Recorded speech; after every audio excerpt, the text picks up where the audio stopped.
All right, ladies and gentlemen, Monday morning. Let's get down to it.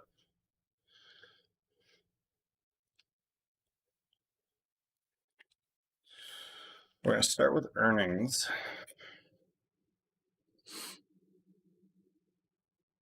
It's supposed to be a bunch of big ones. Hasbro. Do I have a...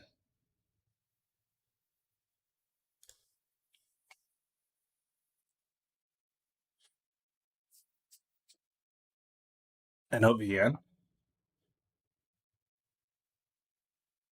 Read error.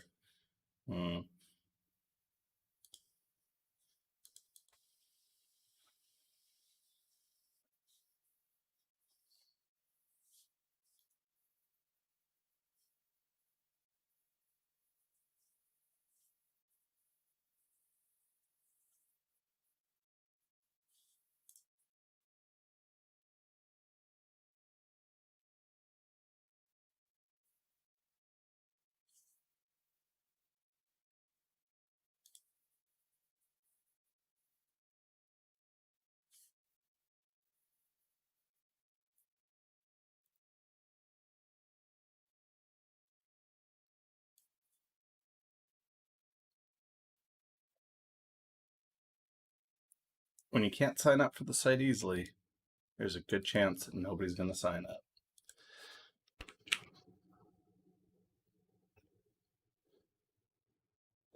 All right. Hasbro. A couple more banks.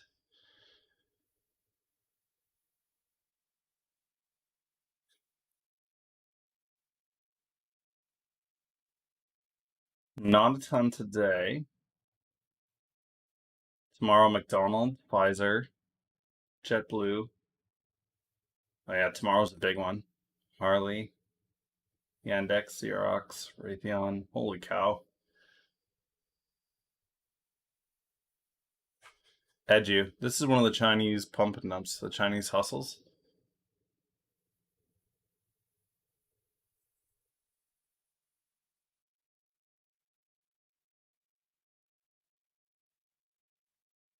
Shutterstock, I bet you they're going to beat.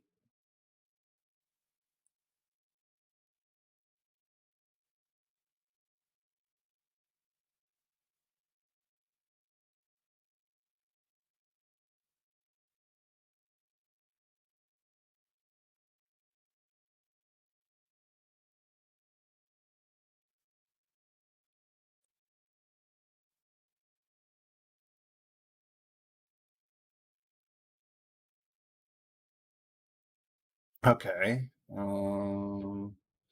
Wednesday, Boeing. They're going to miss. Shopify, General Electric. Holy cow. This is a huge week. Six Flags. There's a miss. Sanofi should do well.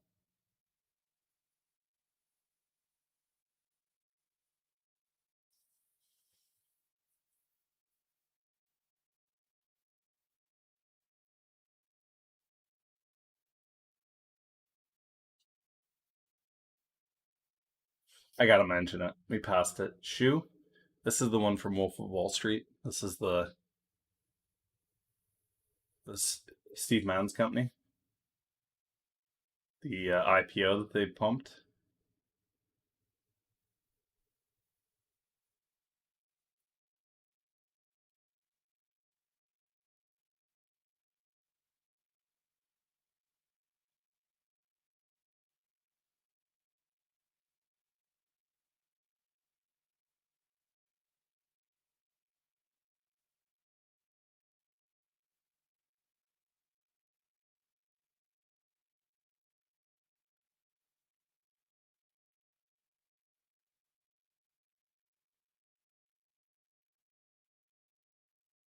Good morning.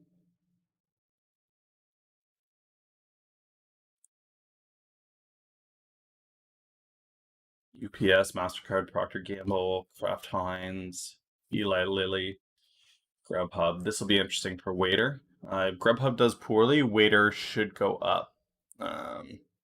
Waiters looking to be positive on their earnings. Yum. Man. Yeah, this week is packed.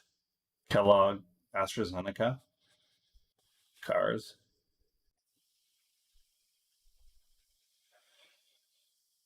There's a ton this week.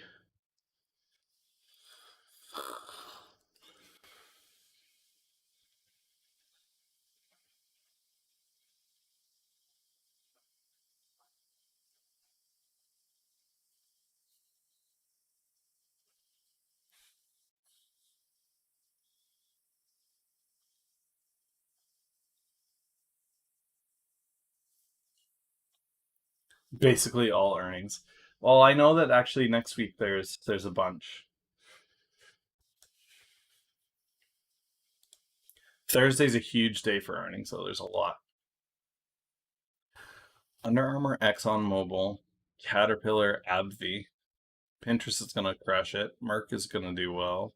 Chevron will do all right.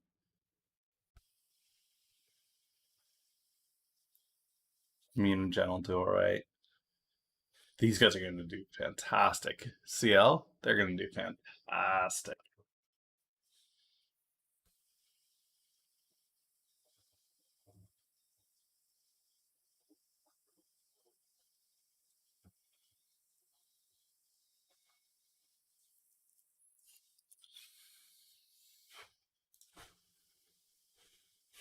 All right.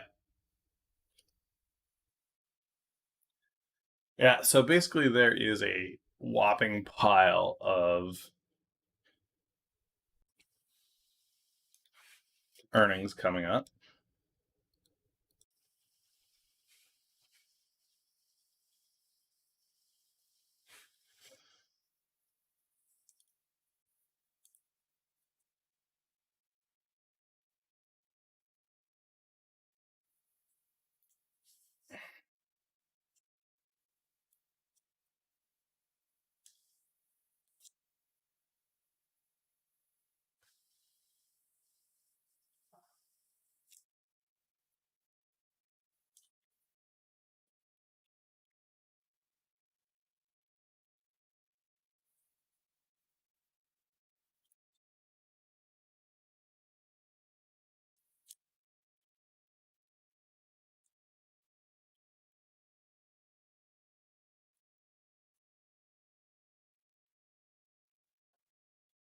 Somebody was mentioning that they find all those bars were kind of distracting, all the extensions and stuff, so we'll get rid of those.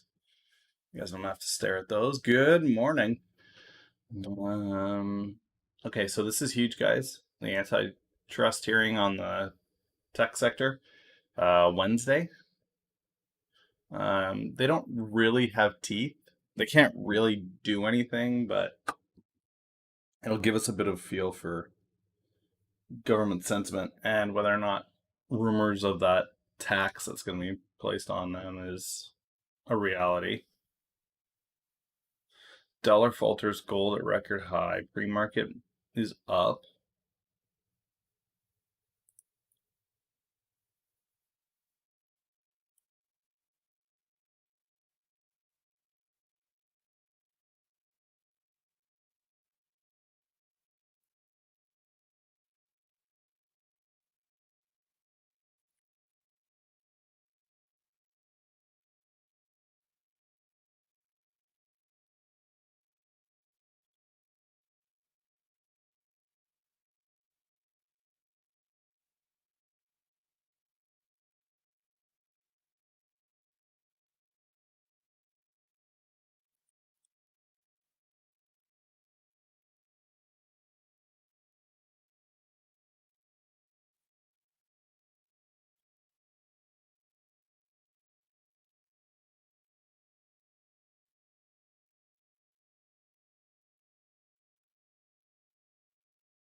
Okay, so England imposed a quarantine ban on travel from Spain.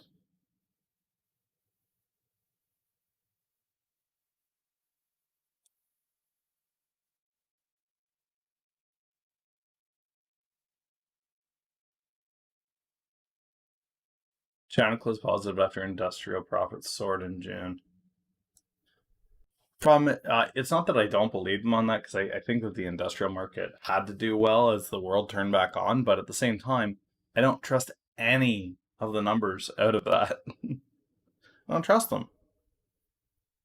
They've proven over and over and over again how unreliable and fraudulent their numbers are. I just can't believe it, which makes it impossible for me to trade. For those of you guys that don't know, Daiichi Sankyo is one of the largest biopharma companies in the world. So when you've got a pairing like this, that's a big deal.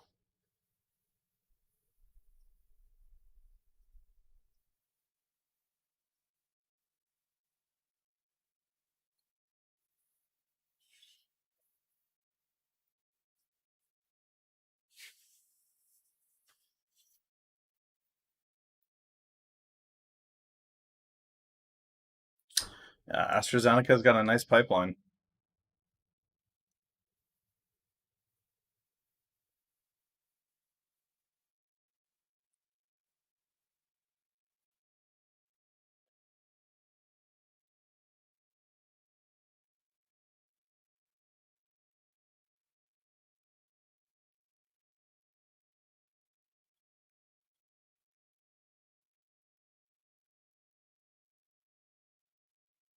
All right.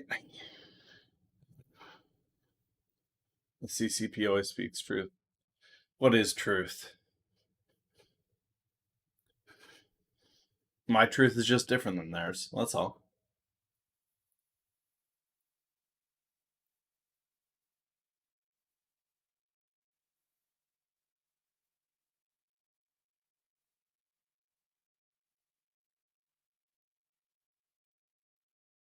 I'm willing to accept that.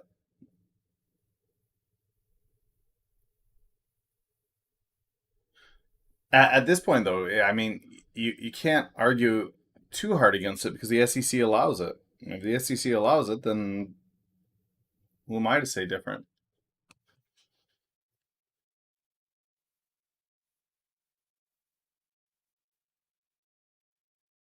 Ray Dalio saying there could be a capital war.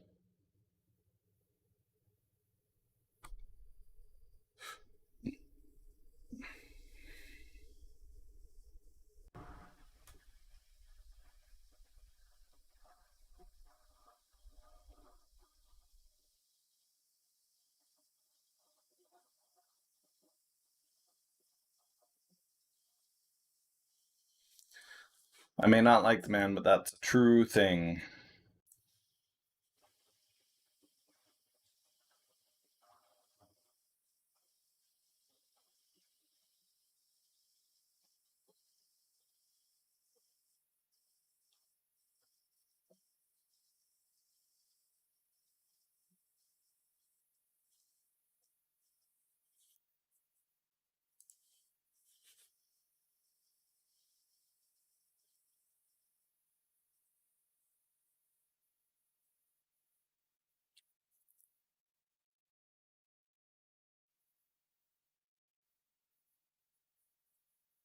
Holy crap. June 2019, Ryanair, 42 million, half a million.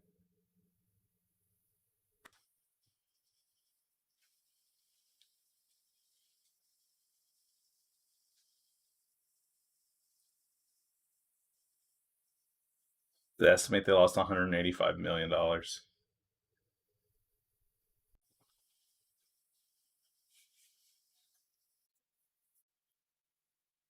Boeing is the one that I can't wait to see. All right, let's pump in some of these numbers here. I guess I can get rid of these.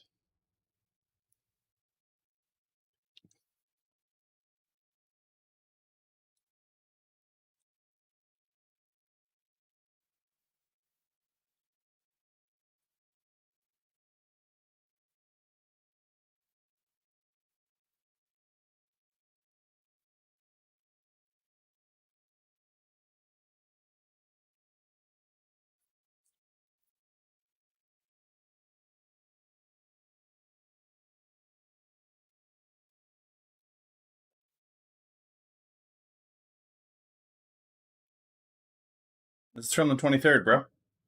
It's already happened.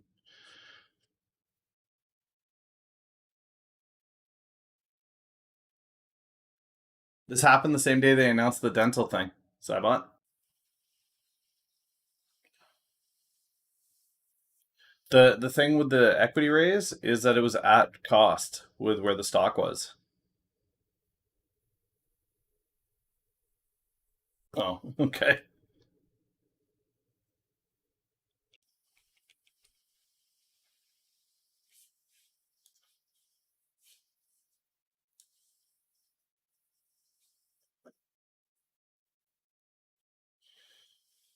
This is from Simply Wall Street. Okay.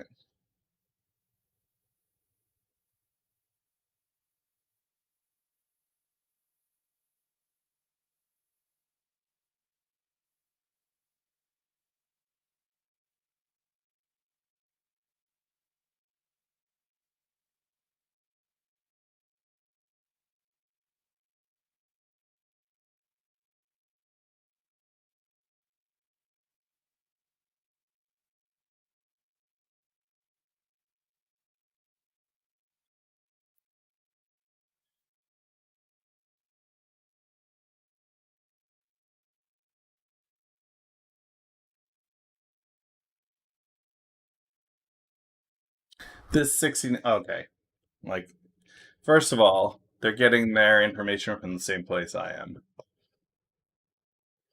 All they're doing is going into tip ranks, opening up ACRX, and going, look, there's a 69 cents one. This guy here,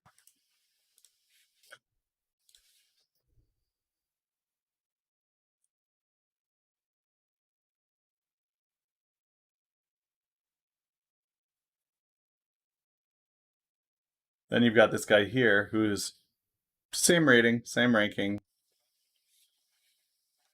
$7. So the question is, when I look at this, is $7 an unreasonable analysis on the stock? Well, let's look at the other ones. 8, 9, 5. It's kind of in that ballpark. It's not too bad. When you look at all the analysts that are on this file and then you see this, you have to ask yourself, okay, well, why would Mr. Seigerman be so bearish against this? Does he give any reasoning behind it? No, just a downgrade.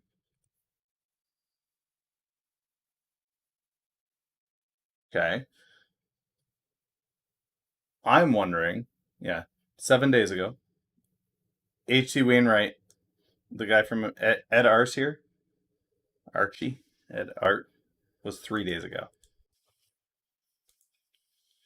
So what changed between 7 days ago and 3 days ago? Was it the news of the dental partnership? Maybe. But I mean, ultimately, the big money comes in Q4. This for me feels like he wants a bigger chunk of the pie, because before this, if you go to his where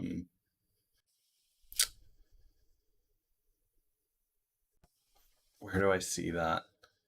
Where do I see his? No, I want to see his history on this. Okay, so he had a buy with a price target of 241 in August. He had a hold of $1.78 in November of 2019. He had a 76 price target with a hold. He had a $1.69 price target with a hold, and he's got a sell target at 108. And now it's a sell target with 69 cents. So this guy's changed from a buy to a hold to a sell over the process of 2 years.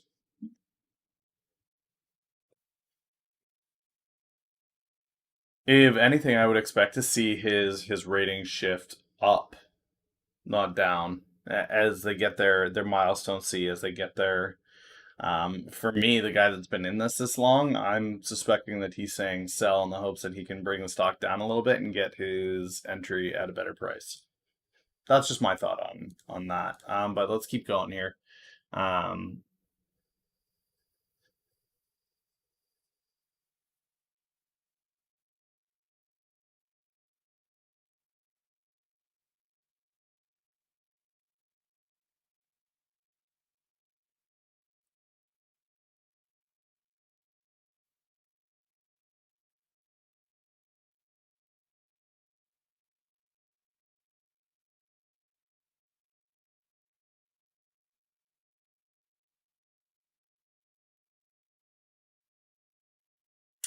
Given that analysts appear to be expecting substantial improvement in the sales pipeline, now could be the right time to take another look at ACRX.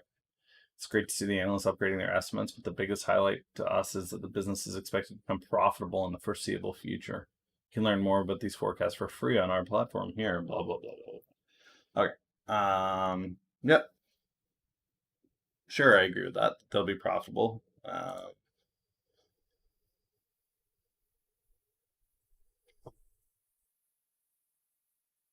Whoa, whoa, whoa! What is this sneaking under the radar?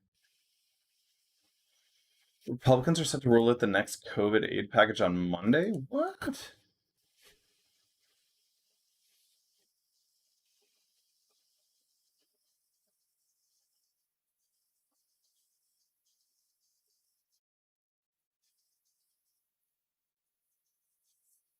$1,200 direct stimulus payment in August.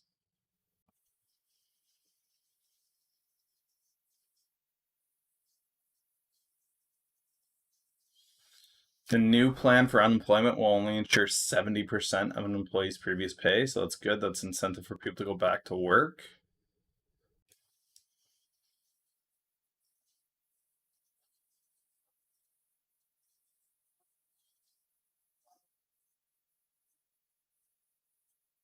Payroll tax cut will not be in.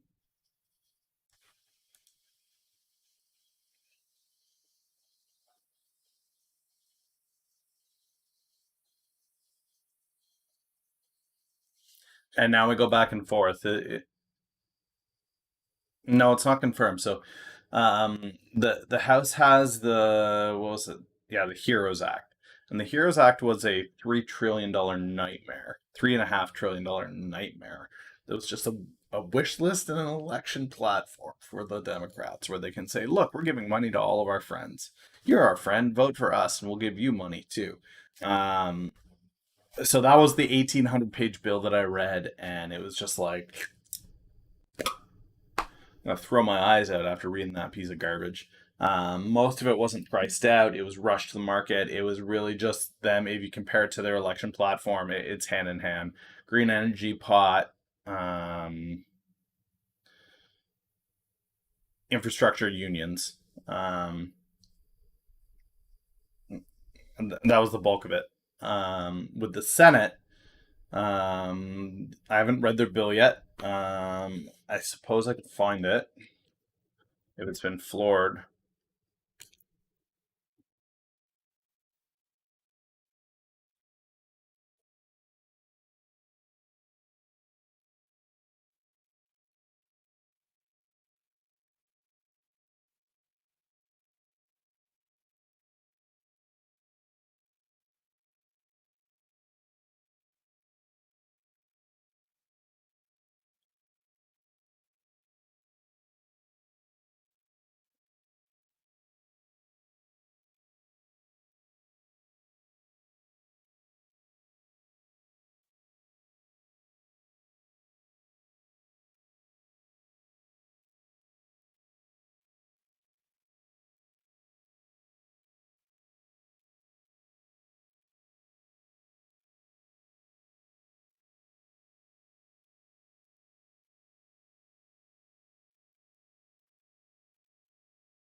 Anyway, yeah, the Democrats have their $3.5 trillion bill. The Senate has now come out with a $1.5 trillion bill.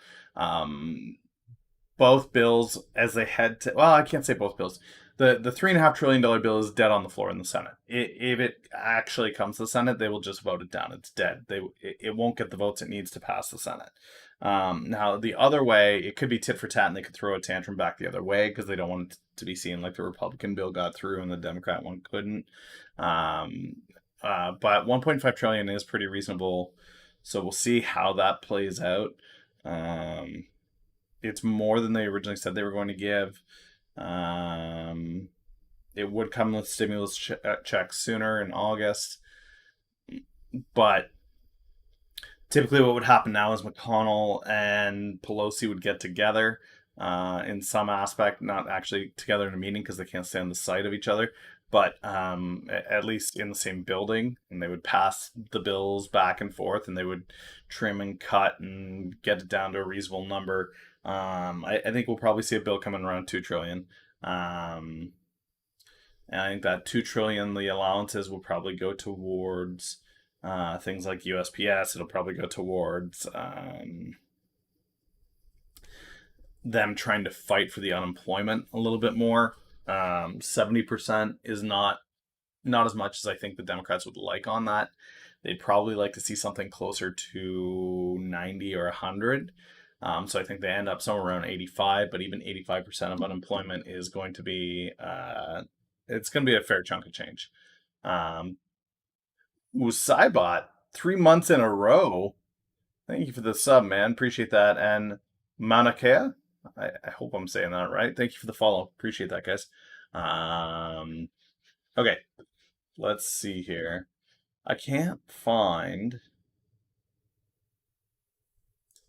Trying to find. Yeah, this isn't it.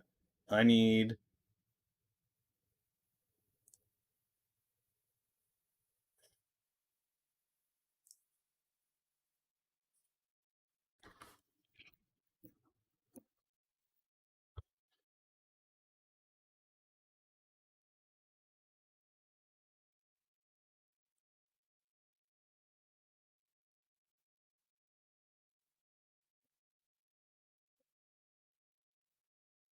I gotta find this thing.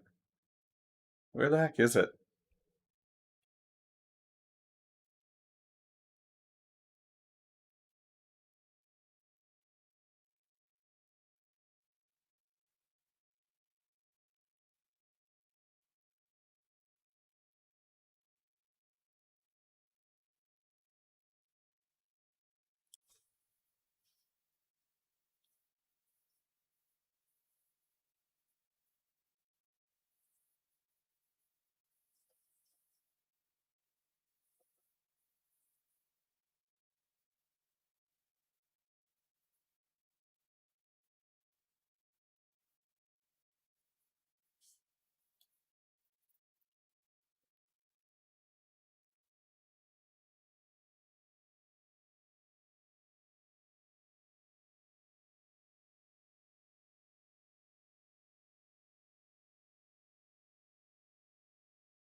Oh, okay. So the proposal will be coming out on Monday. So today we'll get it.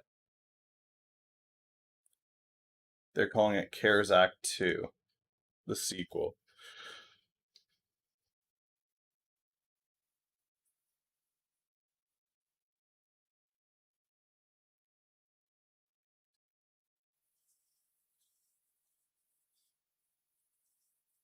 So they're focusing healthcare, schools, jobs.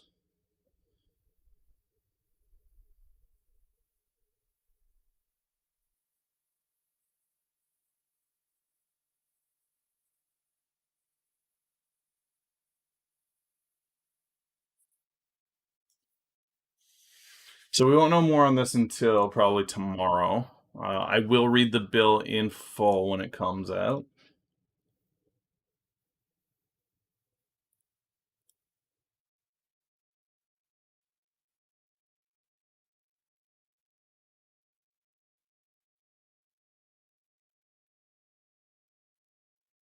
All right.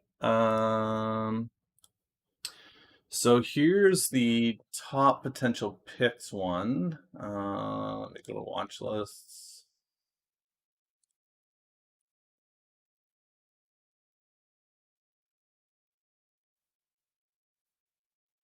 Just enter in some of this data here.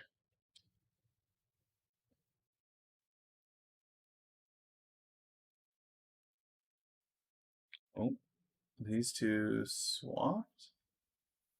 343.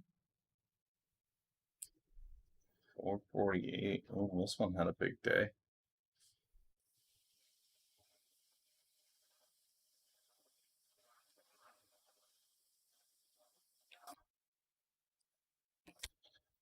So I'm just going to go through and update any of these strategies, guys, that I can update.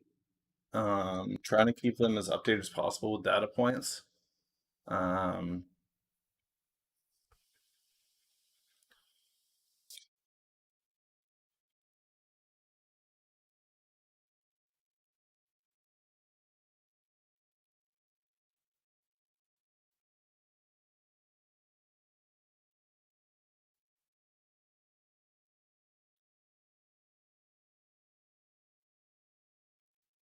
I mean, this is interesting. So this strategy here, guys, was I went on to tip ranks and I found their top stocks. So analyst top stocks. Okay. Um,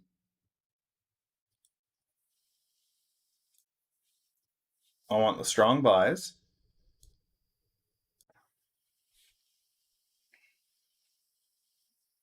No, it wasn't this size sort buy. It was this. It was upside, potential upside.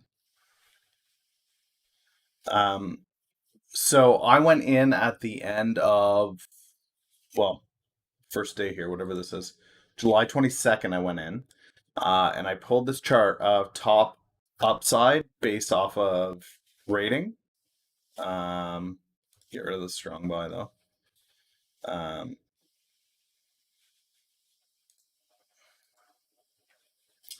and I took the top 10 and threw that into a sheet. And I said, what if you bought these and held them for a month?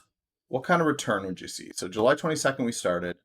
From entry right now, we are seeing almost 3.5%.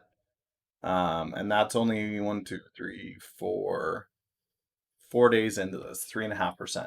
So we can continue this trend over the month, and we can see a 20 to 30% gain. And this is just buy at the start of the month, sell at the end of the month, and it's that easy. This is going to be another potential play for me. And this one is a no-brainer. It's you head over to tip ranks, you take the highest upside stocks, all 10 of them, throw in your cash. So you see the sizing's broken down here. The sizing is broken down by $1,000 in each. Yeah, and you just run with it.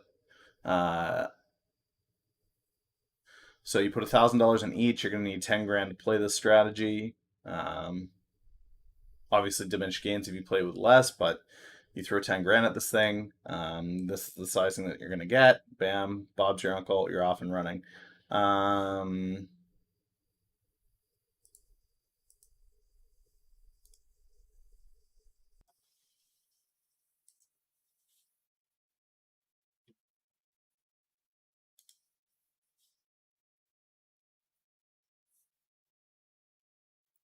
Mm,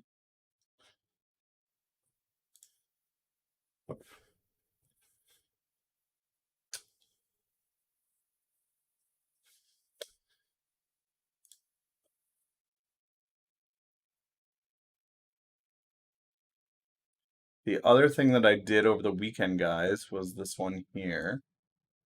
And this is the baby ETF.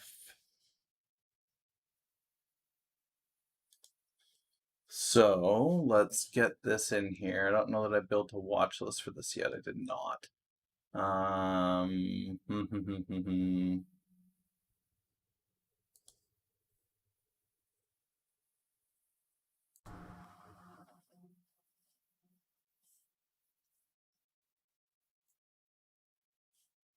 New list. Okay, so what I built out here, guys, is um, we've got proven data that shows that after massive global crisis, so whether that's a war, whether that's a potential war, whether that's a virus, illness, you name it, 11 to 12 months following that event, you're going to see a massive spike in births and birth rates. This is going to be paired with the fact that in the US, abortion in many states was considered an elective surgery. It was not a. Why are these all coming up J&J?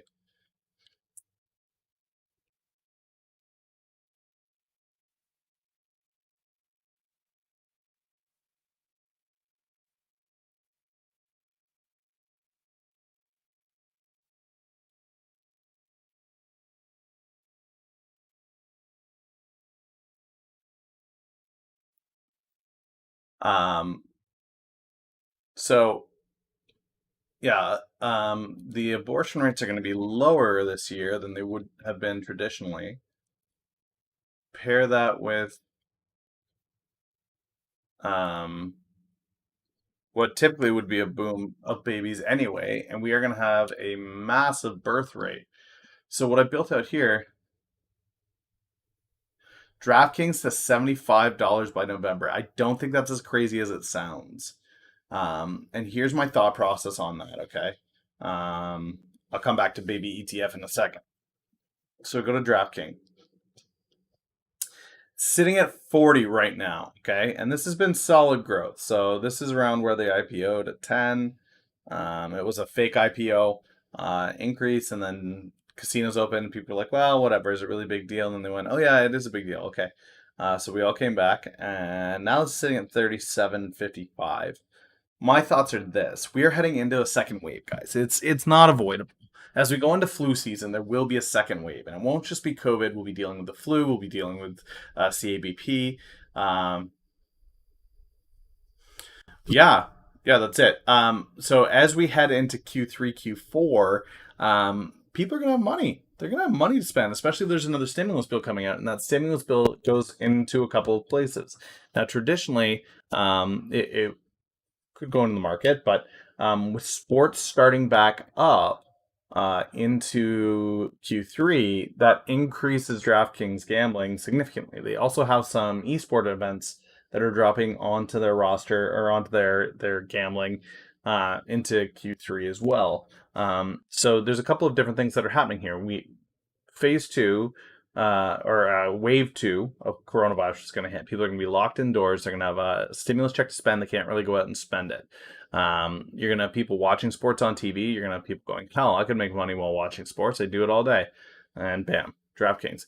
Casinos are going to take a hit because people can't go into a casino, but DraftKings doesn't have that problem. So now 75 is still a little bit ambitious. I'd say 60 is a little bit more reasonable, but yeah, that's my thought. Anyway, baby ETF. So, traditionally, we do see this spike in births, 11 to 12 months after a global crisis. So, what I have here, guys, is an ETF that I've built of baby stocks, top baby stocks. Okay. And this covers everything from so Natus is all the prenatal testing, all the medical testing, gene therapy, all of that for prenatal. That's Natus. CRI and Place are both children's clothing stores that have shown themselves to be profitable despite the struggling retail sector. J&J and Procter Gamble, along with KMB, Kimberly Morgan, make the majority of baby products. So when we think Pampers, Huggies, wipes, Gerber, KMB does some of the strollers and accessories, so strollers, car seats, that kind of stuff. That's what those guys are. And then HMC is Honda Motor Company. That may seem weird to have on a baby list, but the reason why it's on the baby list is because the number one top selling minivan for the last 3 years is a Honda minivan. So better believe that if families are going to be growing, minivan's going to be selling, right? How about BBBY? No, no. Bed Bath and Beyond? No,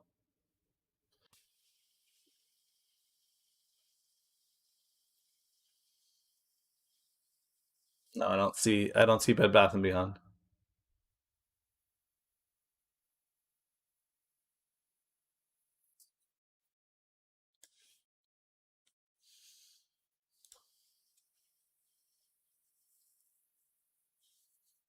All right, let's see. There's a bunch of upgrades. Oh, Side-Eye got an upgrade. Westport got a buy rating.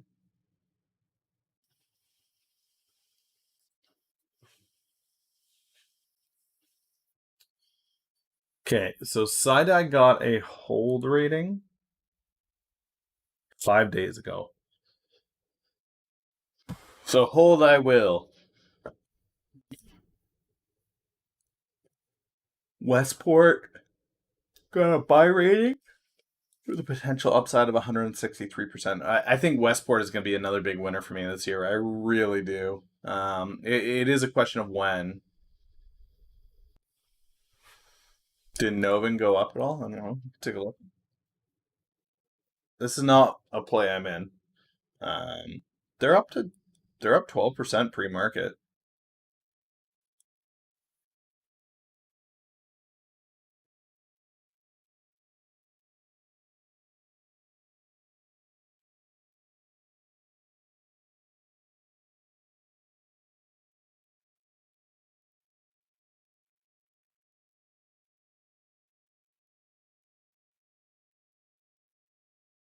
Spire's going to pick up 5.5 million common shares at 90 cents. What's it at now?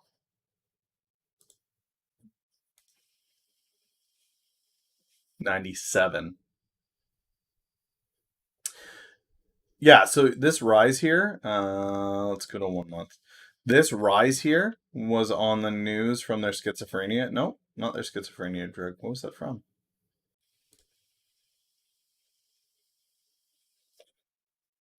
I don't see the news that propelled them. Anyway, they had a spike to 140, and then they had an agreement come out that they were going to sell up to 30 million shares over the next several years. They need $1 for 10 days. They didn't get it. Um, looks like they had 7 days, but they didn't get it. Um,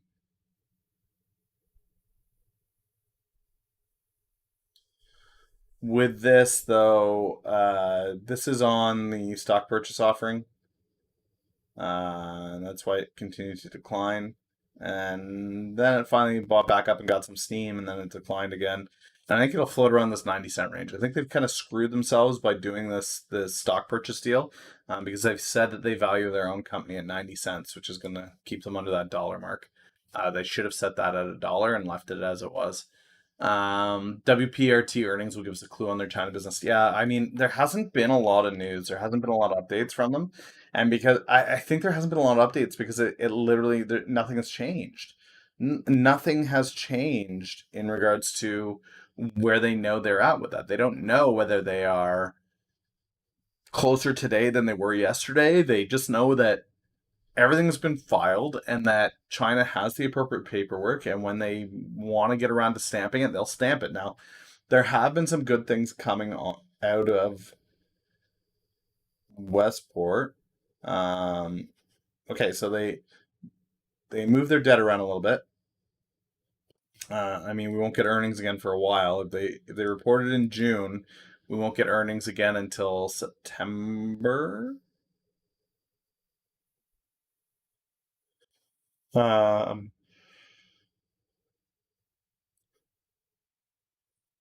there was news about Westport picking up a big deal in Egypt.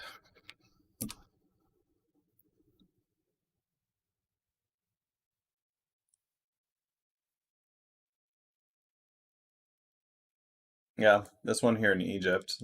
This is a big deal. 6,300 compressed natural gas fuel systems. It sure is going to be an interesting week. It's going to be a lot of fun.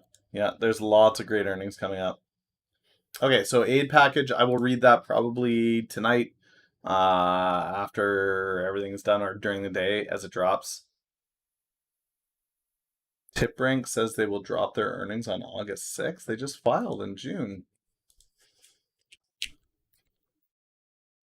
Were they late filing in June?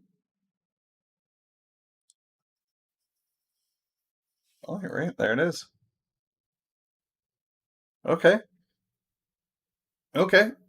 I mean, that's interesting. They must have something they want to tell us.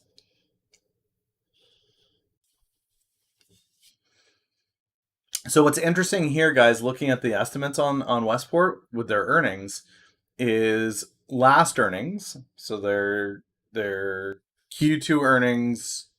No, their Q2 reporting for their Q1 earnings.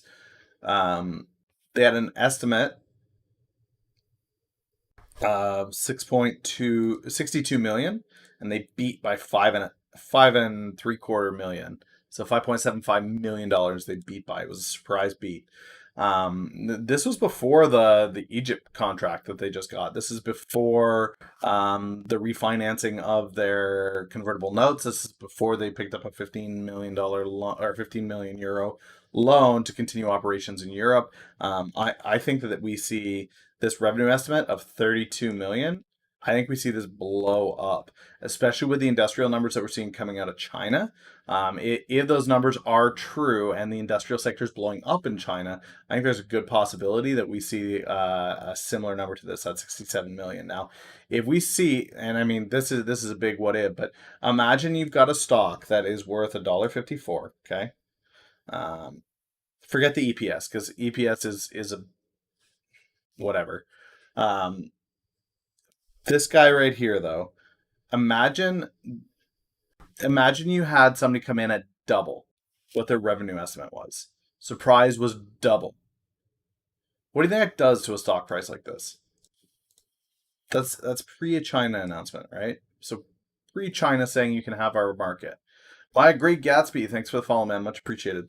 What do you think this looks like? This has got a 31 million tag on it, and they beat 67 last quarter. I think we see a similar number, if not higher, 75 million. Right. Up, up, up, up, up, up. Double, triple. Double or triple.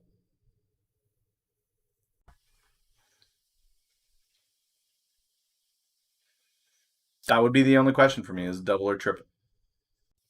$3 or 450. Now, I have a 12-month target of $7 on this, which is pretty sizable. But if we head over here, they've got 4 as the high. I think they undervalue the news, seeing as we're already at $1.50. I personally think that this is 7 over the next 12 months.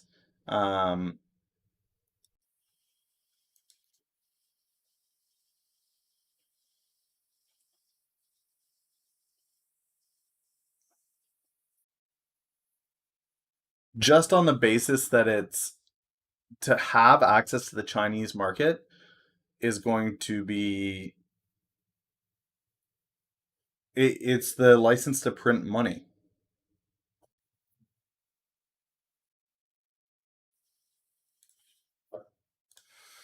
Okay, so there's baby ETF guys. Entry sizing holdings, it's all in there. This is a long play. Man, that's early for a stocky player. Jonathan, what's up, man? So this is the baby ETF. This is $100,000 divided by this sizing across these stocks. I'll be tracking this obviously, but I definitely want to see how this performs. I suspect that it's going to perform quite well. I do have my entries locked in here for the 24th. So I can go ahead and start entering these now.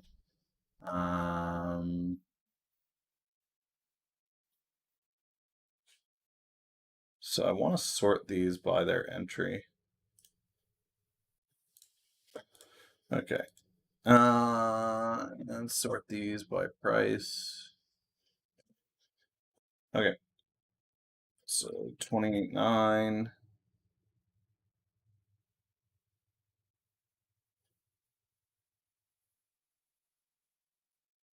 89.55. 20.99. 148.12. 596. 25. What? 25.73. What? That can't be right. That can't be right. What are you doing? Stupid chart didn't sort properly. Okay, let's do this again because this clearly did not put things in order for me. All right, so 20.89, 25.73, 28.99, 89, 89.55, 125.96, 147.34, 148.12. Okay, insert one left. This. Copy. And paste.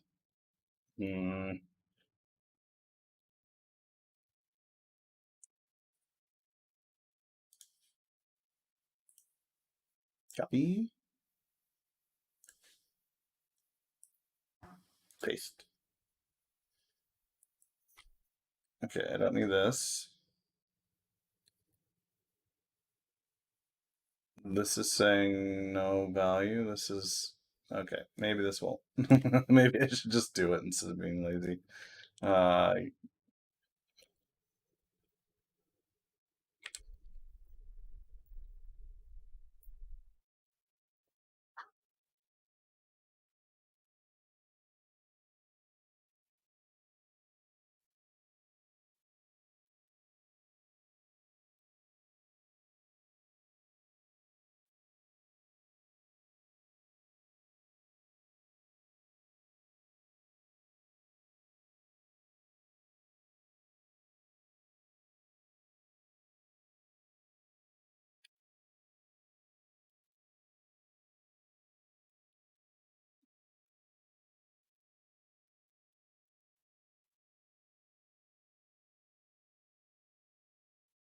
And throw in the average. All right. So first week it is down, which is fine. This is a play, like I said, guys, for 2 years out. So this is a 24-month play. Small price movement of percent down or up doesn't really matter.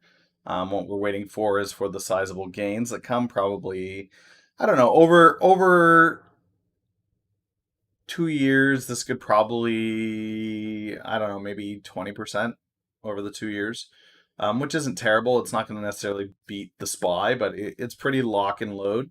It's fairly easy to go, and depending on some of these, there could be more. WPRT is a good 2 year play. I've got it in a shorter time frame than that. I have an 8 month play on WPRT. I think it goes to $7 in 8 months.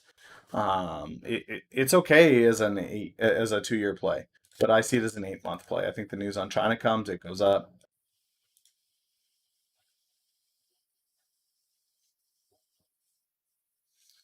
Okay, so that's that one. Here's our shorting strat that Martini and I continue to develop, guys. A lot of data points in this now. This thing is really starting to get moving. As you guys can see, I had a pretty solid day on Friday. Martini wasn't here. That's why you guys didn't get to see it. She was busy out and about and enjoying England as she should be. She was there on vacation and she forgets that sometimes. So thrilled to see that she actually got out and about and was doing her vacation. But I took 4 shorts yesterday on Friday. All of them were winners. we made up more than our losses. So as you guys can see on our equity graph here, ebb and flow, right? Constant ebb and flow. We had hit what seemed like a bit of a plateau here. And this is where we started to try to fine tune things and put restrictions and rules and stuff on it. And what we found was that the introduction of rules and restrictions on this actually hindered its potential for growth. So, what I did instead was I just took the reins, cut out the rules, cut out the exits, still have the stop loss because you don't want that unlimited risk. But I did not set a solid exit of 12%. Instead, what I did was said, okay, well, I I'm going to take my money and run on these when I want to take my money and run when I think that we're in the right spot. So these here guys were the early players. I got in, played them, nailed it, was able to pick up decent entries. I didn't get full sizing on PTE. This could have been 500 had I got full sizing. Unfortunately, I did not. So it was half that, but even still, for a day, $1,300 isn't bad on a day. So 12 in, 1,300 out, which is, well, I don't know, is it 1,300? What's it? Yeah, 1,337.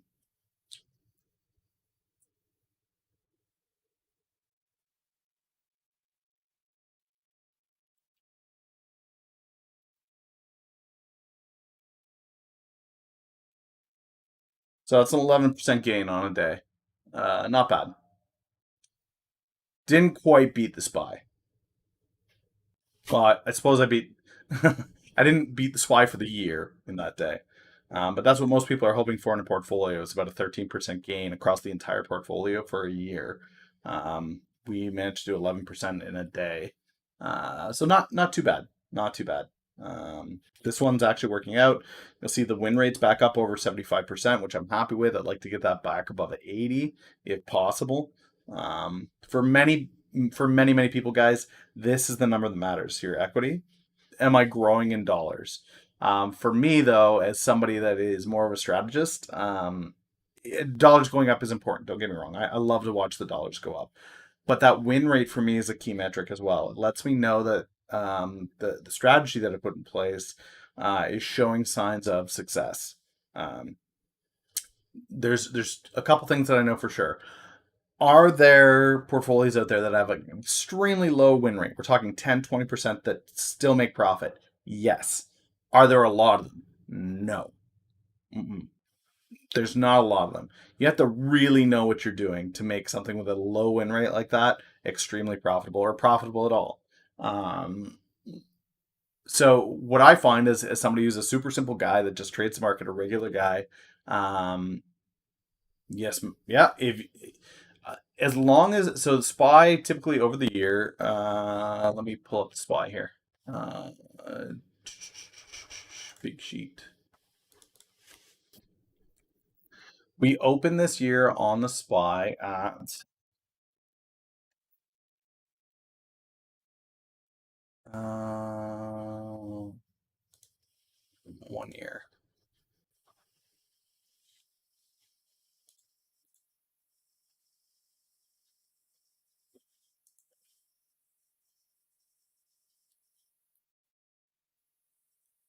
We opened at 323.54.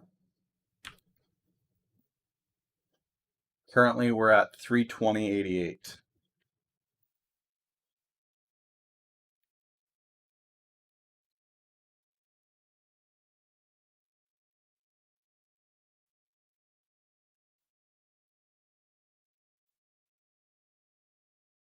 Oh, piss off.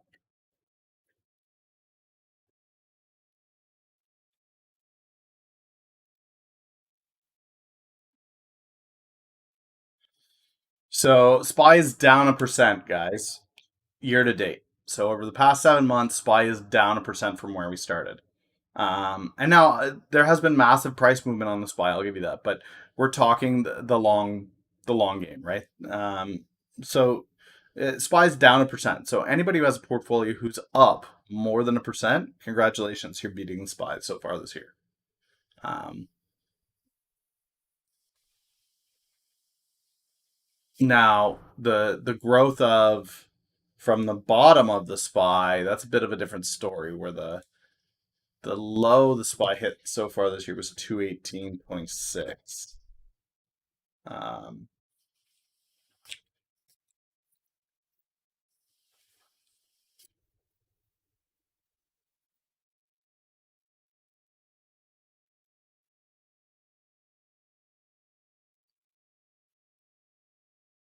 which is a 47% gain. Yep, even the 2%'s good. But if you got in on the low of the market and rode it back up to where we are currently, that was a 47% gain. So depending what you guys want to do with that. Typically, though, you do look at the year. So, yeah, had you had SPY stock at January 1st, you'd only be down 1% right now, despite the worst collapse in the history of the market. Um, so my portfolio started at $3,000 in January. Currently, I am closer to 33,000. My options portfolio is actually growing as well. So, um, but yeah.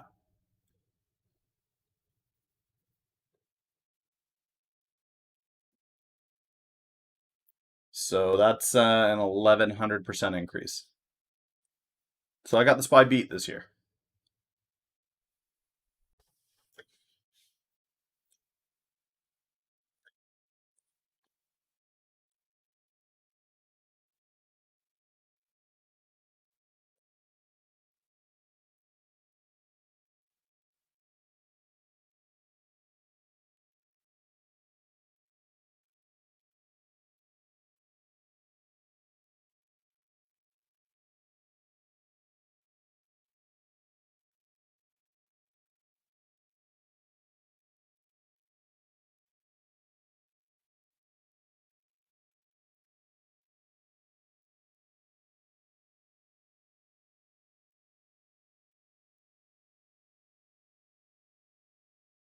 It's my targets.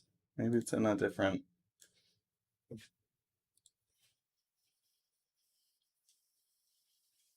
There it is. Um, yeah. So my original goal was to grow 3,000 to 50K. That's the monthly targets that I have to hit. Um, End of June, we tagged in at 27,000. Um,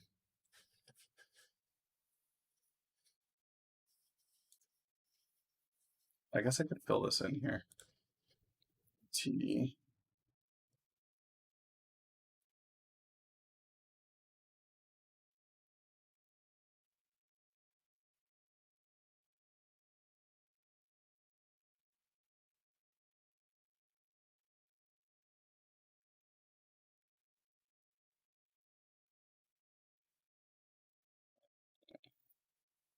What's the US to Canadian dollar look like right now?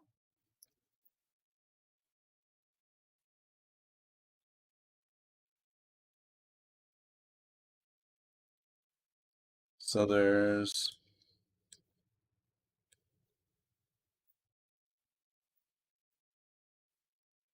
that much Canadian, and then there's this, which is 15,970.16. And then there's my DSP. And this all comes to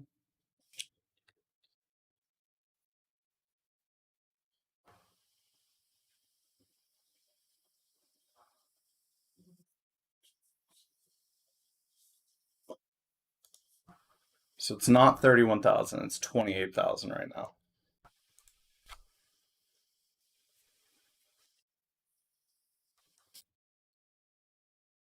So 28,000. I'm supposed to be at 14. To hit my annual target, the target was 50 grand. I was supposed to be at 14,000 by the end of this month. I'm actually at 28 right now, um, which would actually take me almost into October. I'm almost a quarter ahead of where I'm supposed to be. So we'll see where I'm at the end of July here. I think that there's potential for me to actually break above that 30,000 mark there.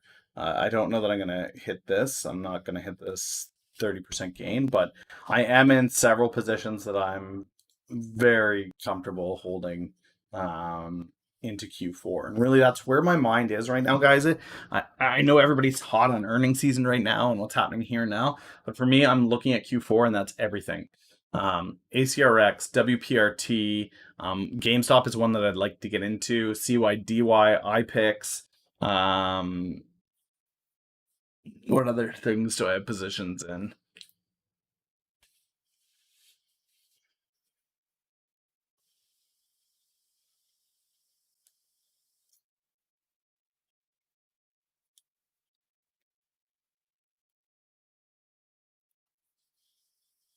Why did it do that?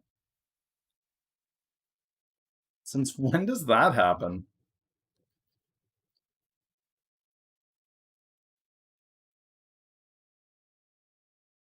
And then options is like nine. Uh, Let me see what's in the options.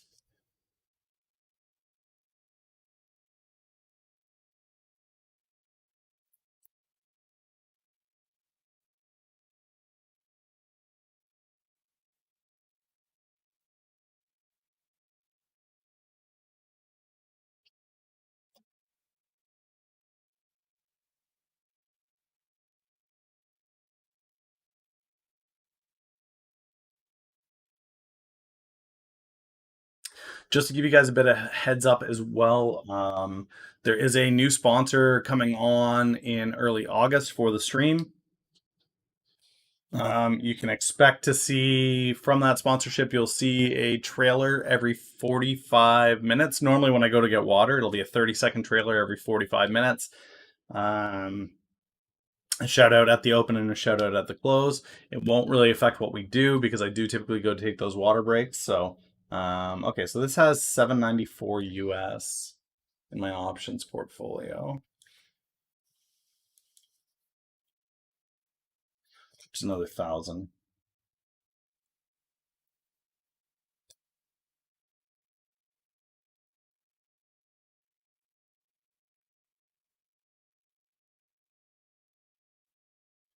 I'd love to be able to get this up over that.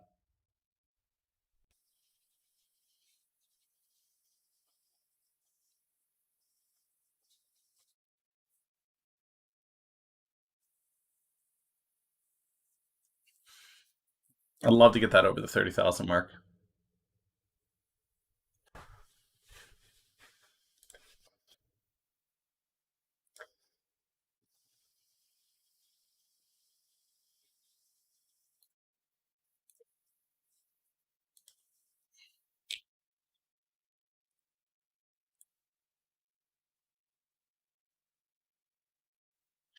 Well, that's the target. That's the goal was grow to 50K in a year from 3 grand. Um,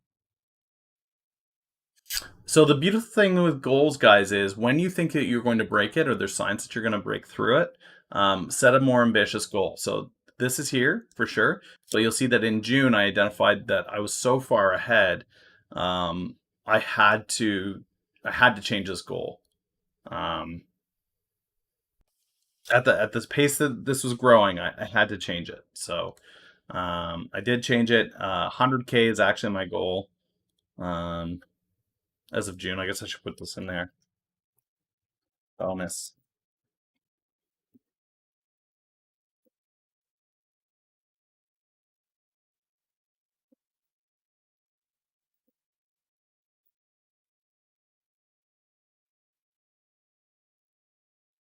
But yeah, that's it. So far, I'm still ahead of the game on the original goal by a quarter. This month I fell behind well, I didn't really fall behind because this is for me to hit that in November. So I'm probably on track.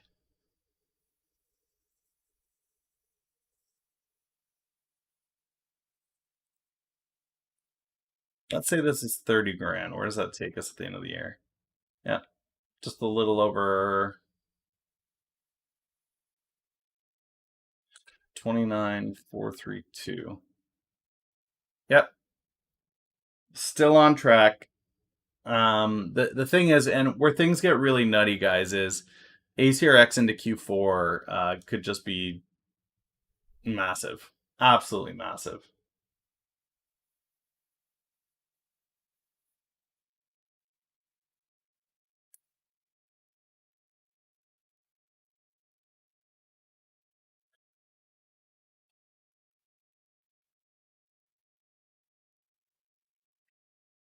I have a pile of stocks that we are looking to have double, triple.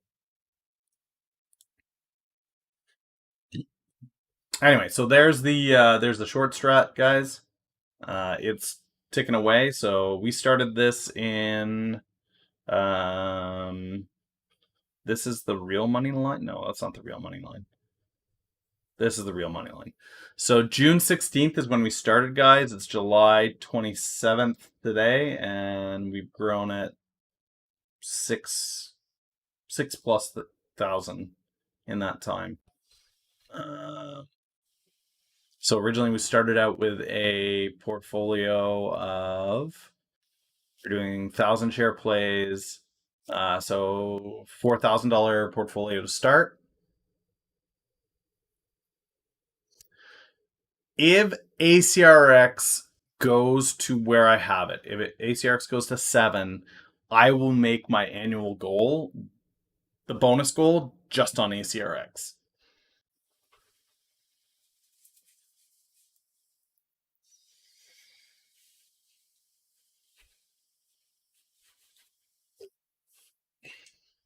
If Westport triples, I'll make another 12. Waiter, I'm just in options right now, but those options stand to gain another 400% on them. So we'll see.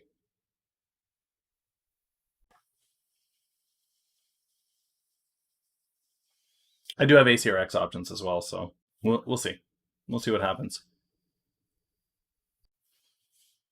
All right, so that's shorting. FDA approval, guys. This is the strat where you short an FDA approval under 15, you buy over 15. I've been busy doing a bunch of other stuff, but right now the shorting it is at a 70% win rate, potential gains of 128% across the portfolio. Taking it long, buying over 15. This strategy's got a 75% win rate, so higher win rate, lower gains, 16% gain. But again, I'm still beating the SPY. Um, this is an earnings strat, guys. So when somebody beats on earnings, yeah. So what I did was I looked at the plays that I had for stocked, and I started with $500 in an options portfolio, and I lost almost all of it. I was able to make a win on something. Can't remember what it was. Maybe an oil company. Anyway, I was able to make a win on that and then transfer that over to Waiter and actually start building up that options portfolio. But what I've decided to do with options is play them the same way I play equity, and that's long and that's bio, or long anyway, and in the plays that I'm playing with equity. So for me, I set these price targets of 8 months, 12 months out, and I was playing options on the day and the week, and or even the month, and that was stupid. The price movement further out, I'm able to get these contracts pretty cheap on these stocks that I'm trading. Um, and as we move closer and closer to them, they seem to just. So we'll see. So this earnings track, guys, is as long as it beats on revenue and EPS, and it costs the stock price is between $11 and $5. You let it close the day of its earnings announcement. You buy it the next day at the open. You buy it at the close of the day on its earnings announcement, and you sell the next day at the open on that spike. 70% win rate, $10,000 bankroll. Average gain is 2.5% across 30 trades. Wait a minute. That's the average gain. Total gain is 75%. Sorry. My average gain on each play is 2.5%, but the percent gain is 75%. A couple big winners in there.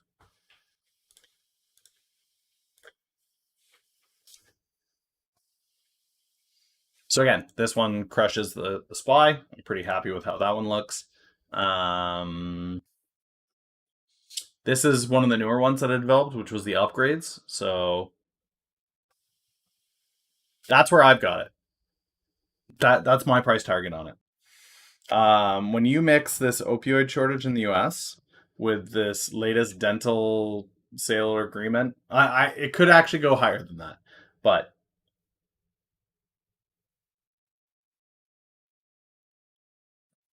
by end of year, we're gonna have military budgets in, so we'll know how much the military is going to spend across Navy, Air Force, Army, Space Force on Vesuvia. Um, Army is currently doing a study to remove fentanyl altogether from their kits. This is just my opinion, by the way, guys. This is not financial advice. This is just my insights, my thoughts, my opinions. So I'm going to throw this in here. General disclaimer for all involved.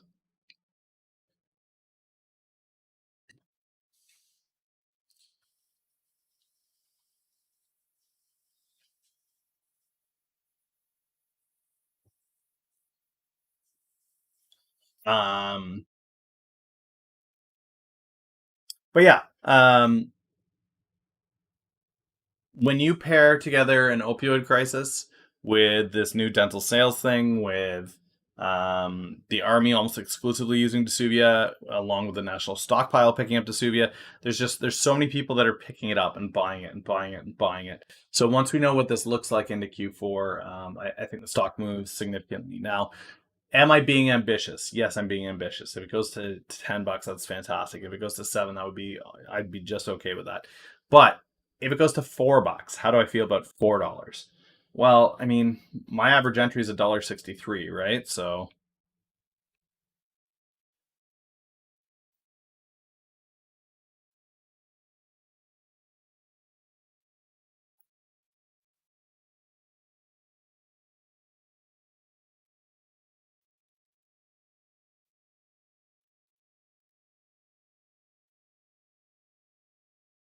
I would still stand to more than double up. No, I don't have airlines in my portfolio. I won't touch them. I won't touch them. All of them. Right now, they're lost. They're absolutely lost, and I won't go anywhere near them.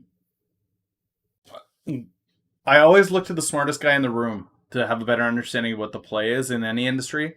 When Buffett pulls out of airlines, I'm not going near him. I I am the opposite of Davey Day Trader, where he craps all over people that have been doing this for 20, 30 years. When somebody who's been doing this for 20, 30 years pulls his investments, um, I'm right there. I'm right there. And it's not just because he did it. It's because after Buffett pulled out, I actually took a look at the airlines, broke down which ones I thought had some potential, which ones didn't.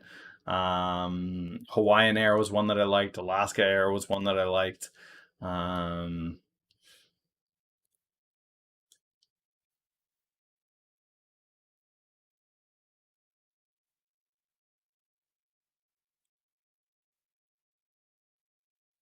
yeah, they're kind of sideways still.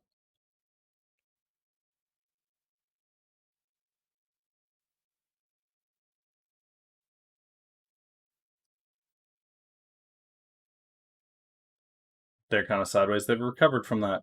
I was looking at them when they were at that $20 point. I think I'm more inclined to look at cruise lines before I look at airlines.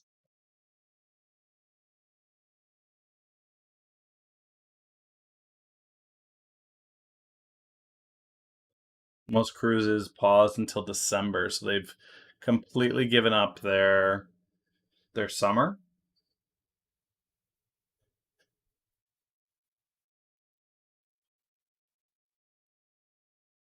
Norwegian Cruise Lines.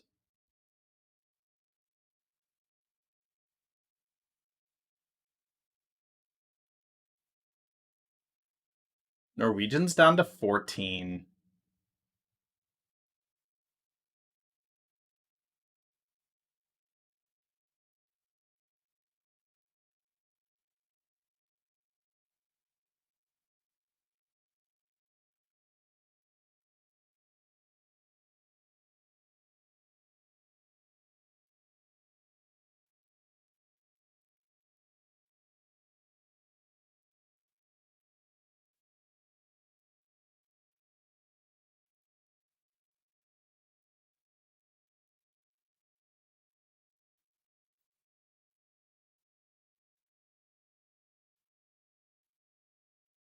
Anyway, guys, that's the update on all the strats that are there. I don't know anything about Norwegian Air Shuttle, so I couldn't tell you.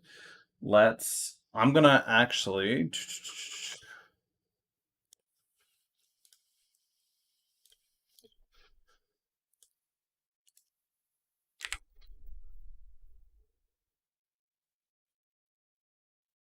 I'm gonna go fill up my water here, guys. I'll be right back.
Later, Saki.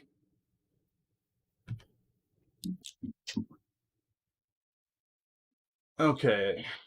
This looks like news. Vietnam to evacuate 80,000 people from Da Nang after first local COVID-19 cases recorded.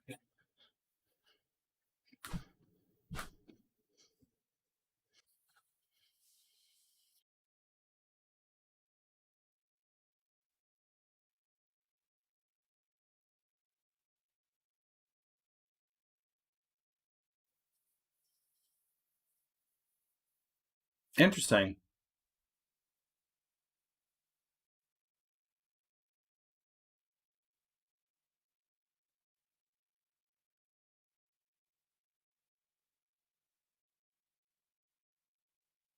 So they have one case, single case, and it is causing them to ask everybody who's not from Vietnam to get it. Pretty crazy that news of one case is making international headlines. Now Vietnam's not a massive population, but it's not tiny either. Bigger than Canada. They've only had 420 cases and they're bigger than Canada. That's crazy. Morning, Gold. You must be having a happy morning. I hear gold's at all-time highs.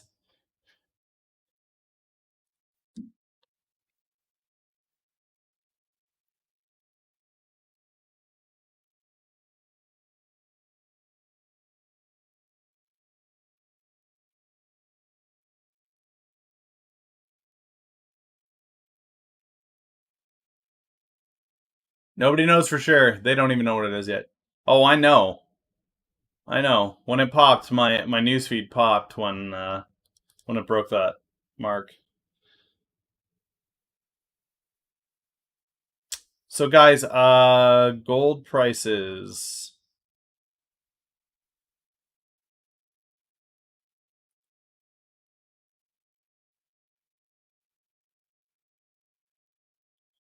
Um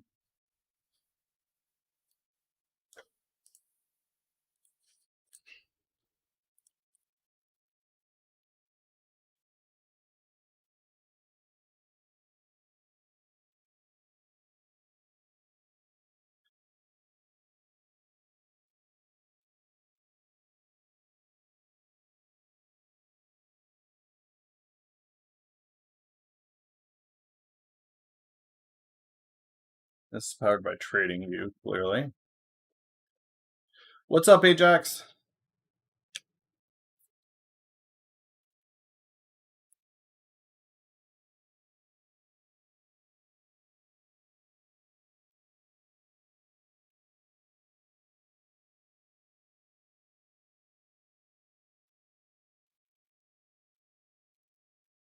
Hey guys. if you had put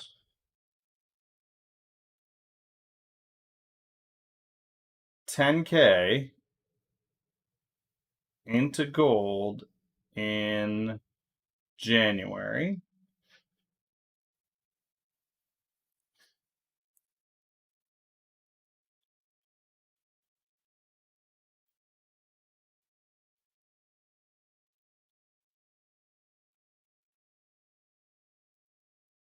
I guess I could just do this. 1550 divided by 19.2 would be a 19% return.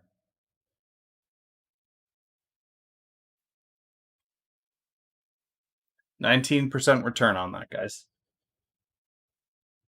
On just gold.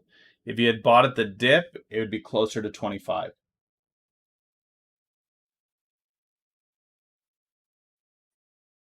This is why there's a lot of people out there that just trade gold.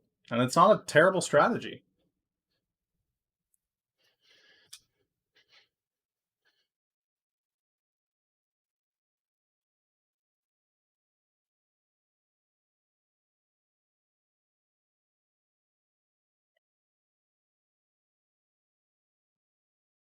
Even at that, 25% return isn't bad. I'm not saying it's fantastic, but I still prefer what I'm doing to that. 25% return on what I started the year with would be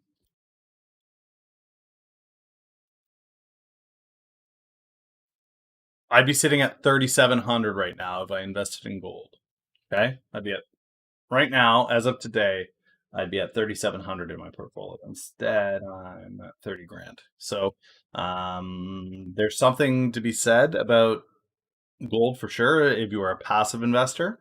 But there is definitely more money being made outside of gold. So decide what you are. You got to know what you are as a trader for sure. I've heard a lot of people talking about silver, which is not common. Pre-market.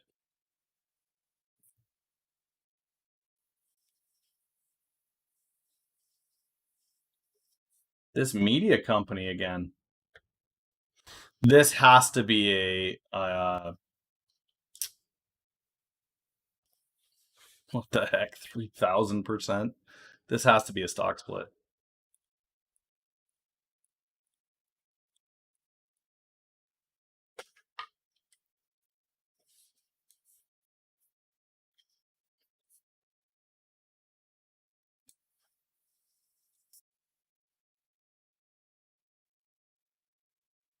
$25% gains is nothing to turn your nose up at, guys. That's really really solid gains, especially when you see the SPY's down 1% over the year. For me though, it's just it wouldn't have met my targets and what my plan for the year was.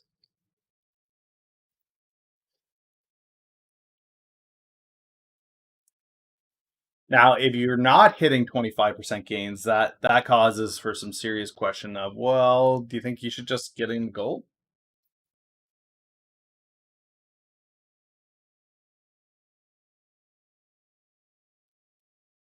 Problem with crazies is you never know what they're gonna do.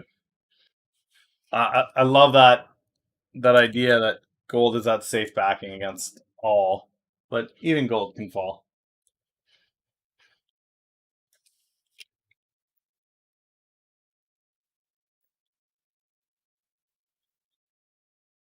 Okay, so this is one that we actually shorted already. Friday and made 300 on. So it's back for another run. It's up at $13.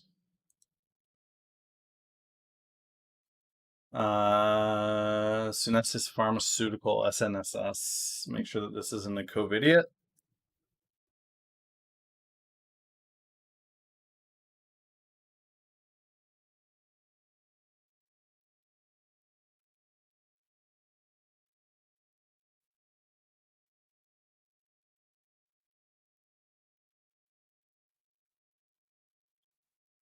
I'm suspecting that this is the reverse split.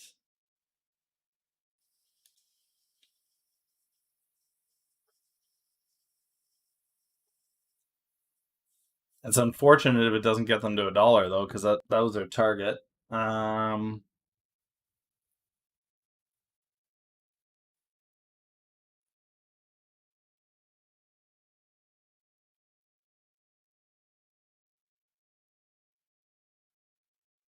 TCRI.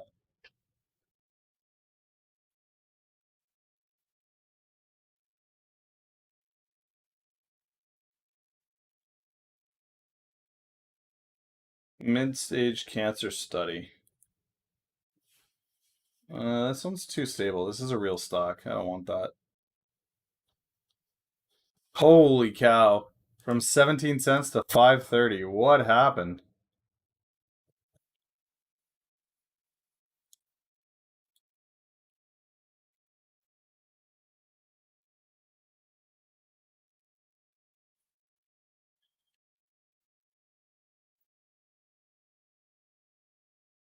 Let's head over to Edgar. See what happened here.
Interesting. So there's no SEC filings.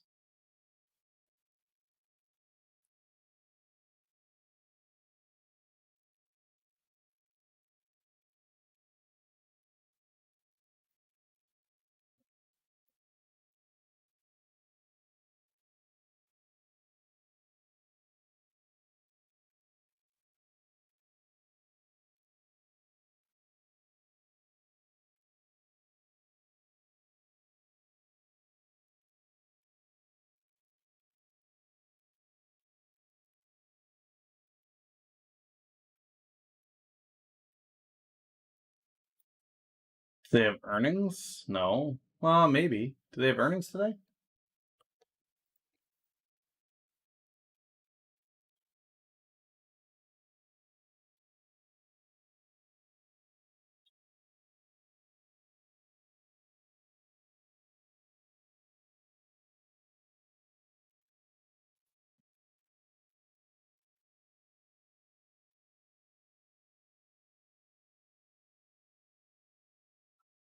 Not till August. So they don't have earnings. What is driving this?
So 1 for 40.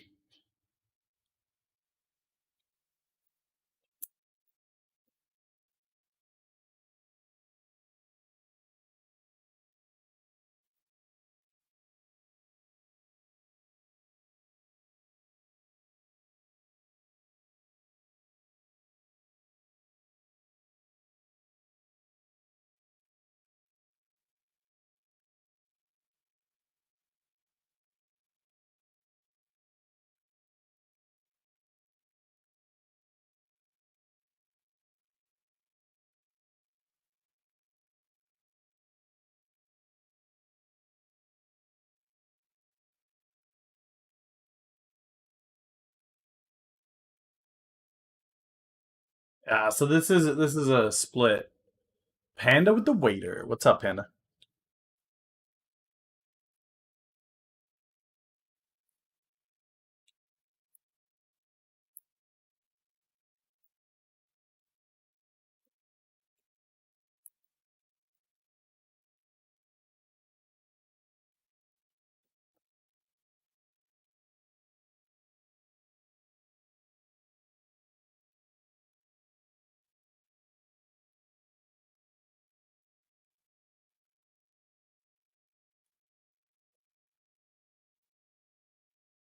What's up? I'm just gonna try to see if I can't get audio to pick up.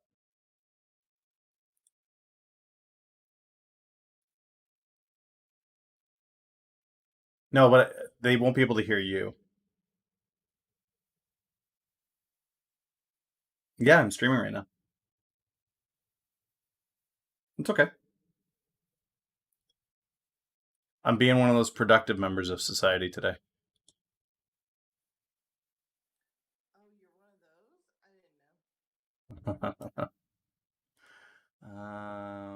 Hmm.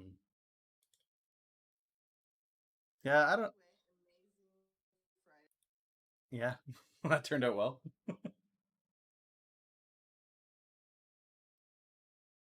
Okay, I can't get this audio to work. So if you want to gab in my ear, they can't hear a word you're saying, but I'll just kind of nod my head and pop in and say something whenever I've got something to say. Okay.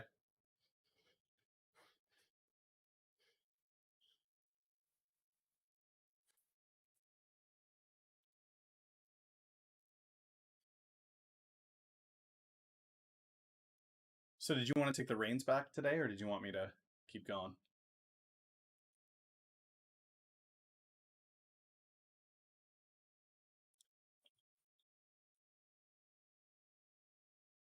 Well, if it's one less thing for you to do, you can actually enjoy your time there.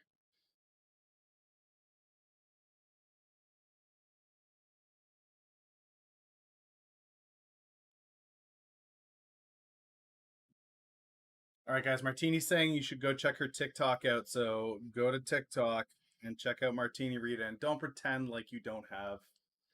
I'm very quiet. Okay, hopefully I'm not blowing your eardrums.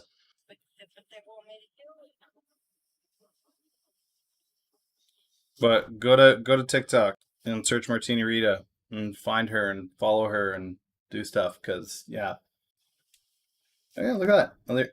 Another 8K, 60,000, 4K. Yeah, I see that 8K one there. That's pretty cool.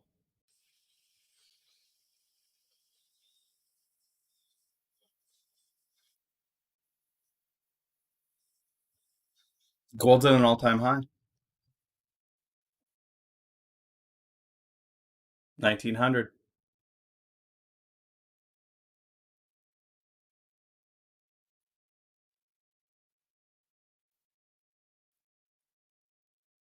All right, guys. Let's see what we got coming out here. Vermilion Energy beats.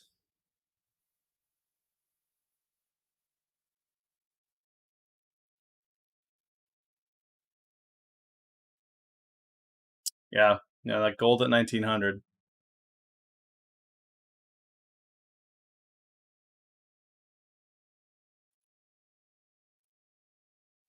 Yeah, gold at 1900. And it's pretty crazy.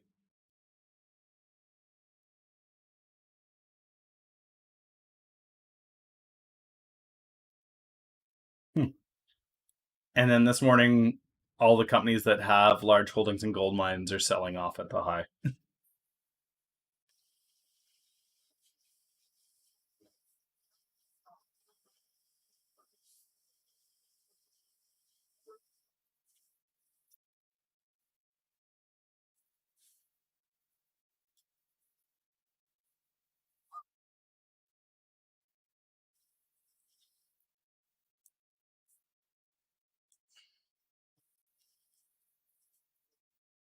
We get a stimulus bill today too, so Senate's flooring their stimulus package, which is 1.5 trillion ballpark.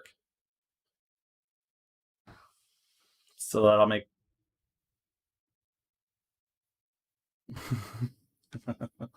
What I'm saying is that the market's going to have a green day. There's a lot of big earnings. Pair that with a stimulus bill coming out, it's going to be a green day. Yeah, SQBG guys. This is a 1-for-40 split. That's why it's up 3,000. It's not actually up 3,000.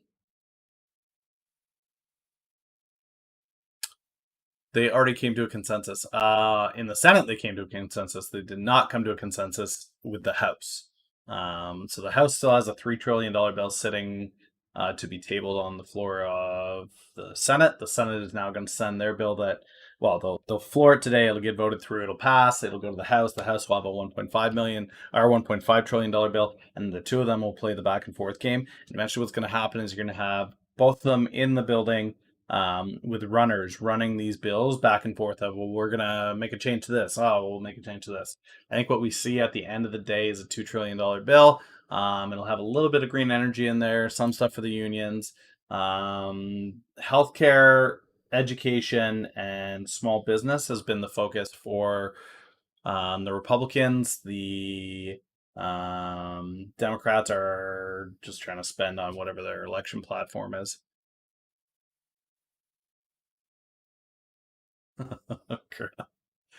Good morning, Colonel. 1918. Yeah. Who knows what it'll do moving forward? Guys, again, for me, it just doesn't meet the criteria for my strategy, so I don't play gold. But if you're a passive investor, it looks to be a really solid place to be living right now. Um, this one I can't figure out because it spiked like this. It spiked like this on Friday too, and I'm wondering if this is just China hustle, like they're pouring into these low float media stocks.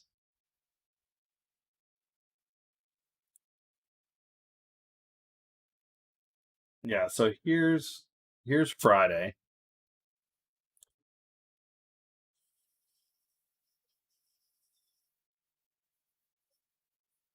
Went up to 6 on no news.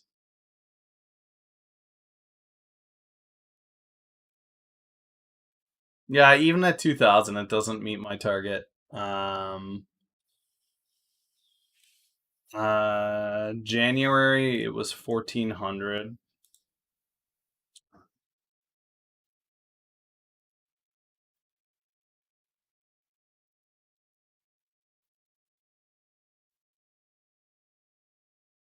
So it goes to 2,000. It'd be a 42% gain. That's not bad, but it doesn't meet my criteria. I need more growth than that. I need more growth.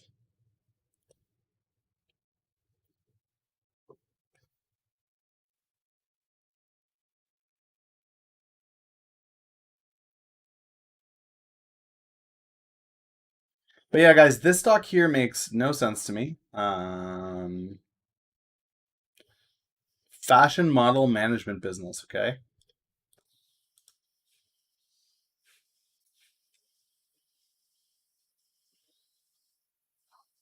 That's why you trade on leverage. Yikes. Don't do that. Okay. So Wilhelmina looks like it's a similar play to U1. Um,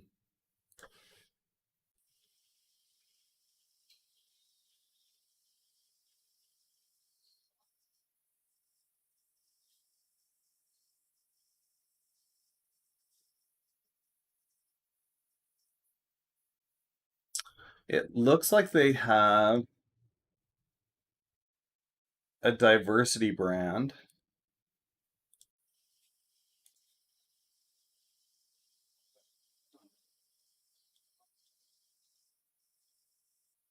All right, so here's the portfolio of models that they manage. White dude, white dude, white dude, white dude. White dude, black dude, white dude, black dude, white dude, white dude, white dude, white dude, old white dude, white dude, white dude, white dude, white dude, white, black dude, white dude.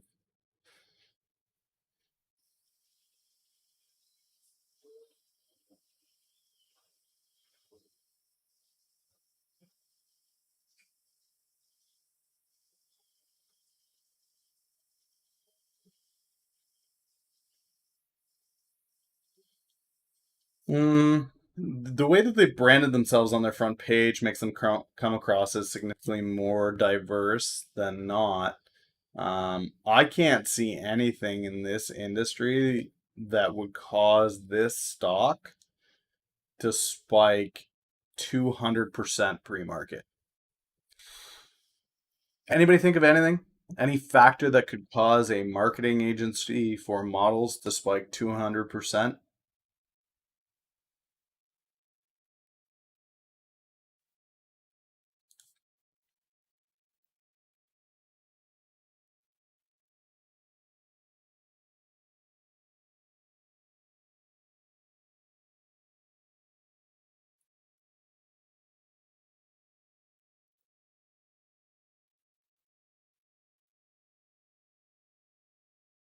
If they signed someone massive.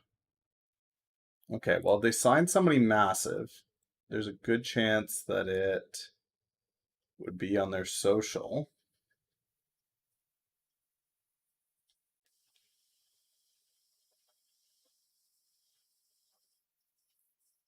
Which one? No.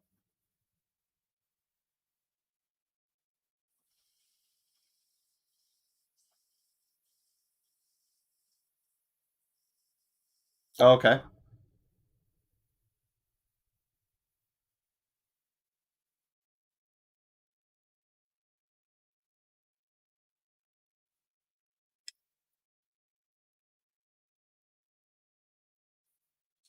That's the Wolfpack guy? Yeah.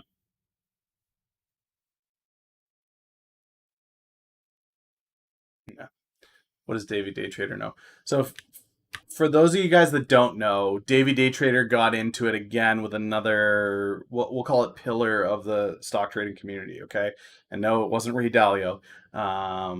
So we know that he took shots at Buffett, saying that Buffett's dead. He's dead in the water. He's old school.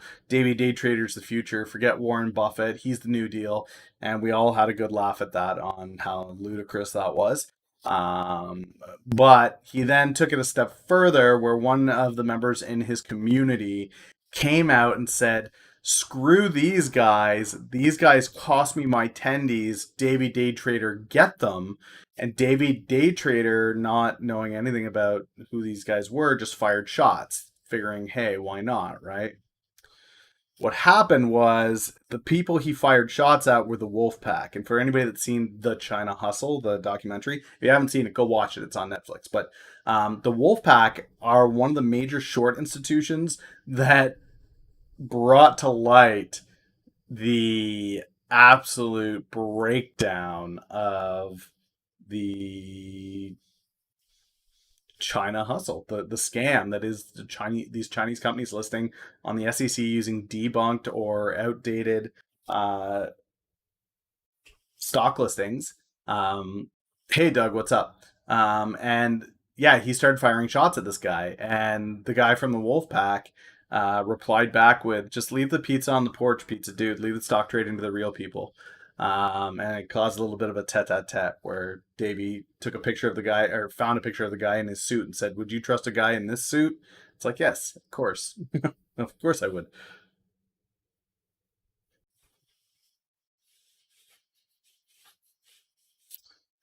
So yeah, yeah.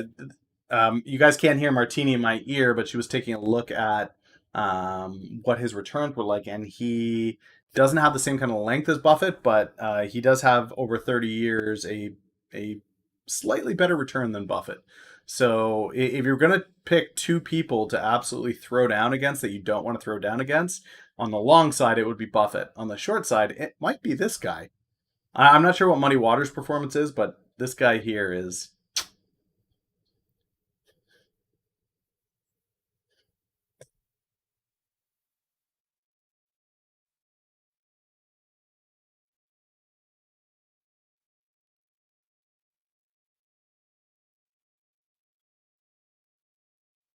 Yeah. Wirecard, Luckin Coffee, if it's been a China scam, he's made money on it. If it's been so all of these education ones is his next big thing. So Teju, Neju, Edu, GSX, all of these Chinese education companies that have already been shown to have like 80% automated robotic subscription.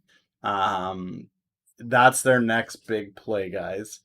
So do your own due diligence on that, but I'm not seeing a lot of actual news on this site.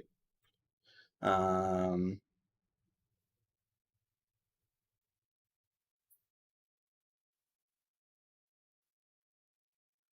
I don't see any. Guy's got a win rate just like me.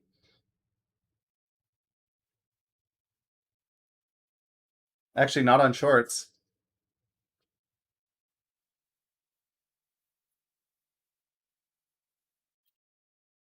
So he's got a 90% win rate. Martini's freaking out because he's got a 90% win rate on his shorts, and he's currently short Tesla, which is her baby. So she's not happy, not a fan. All right, so there is no news that's warranting this company going up 200% pre-market. So that Wilhelmina thing that I played on Friday, I just looked at what it was because it's up another 200% this morning, and I'm trying to figure out why in the world a modeling agency would be up $200. There is no news. I think this is another pump. I can't think of any news in the world that would drive this up. Market a modeling agency, like a talent manager for a modeling agency, up 200% in a day. WHLM.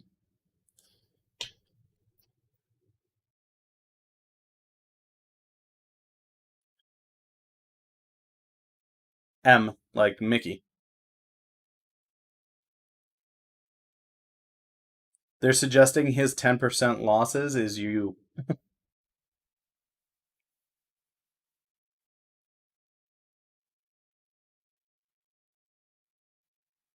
Yeah, sure, it's a real company, but it's at $3 and it spiked overnight. It's up 200%. It did the same thing on Friday.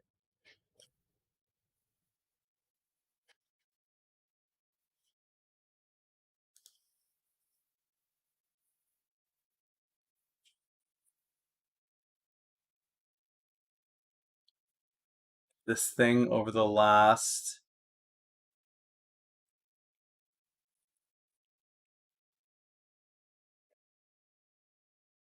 tell me that's not a stock. It is a stock. Stupid ticker. 5 years.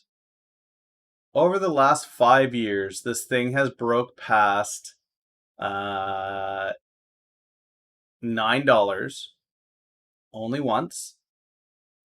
No, twice. Not since 2016 has it been over $9.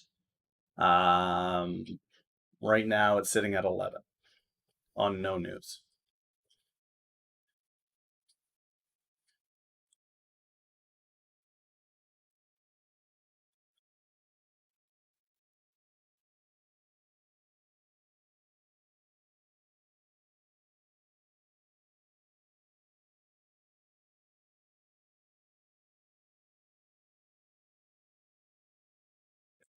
Was it somebody saying it might be a Robin track mover?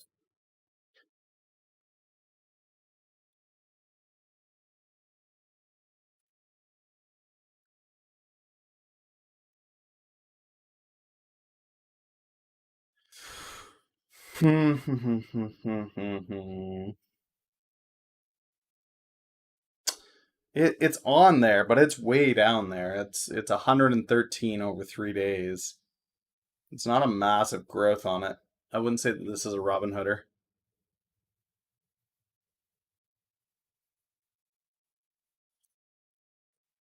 EMAN got news.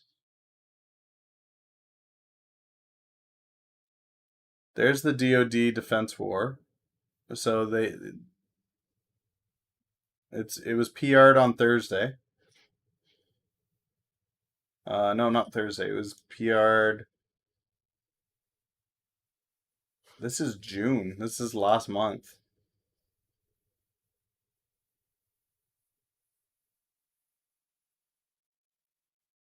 Do you have a link, Gold?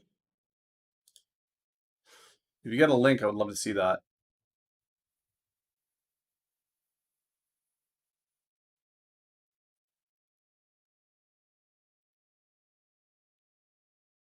All right, let's see here. So mid-June, this is this spike here from 50 cents to $1.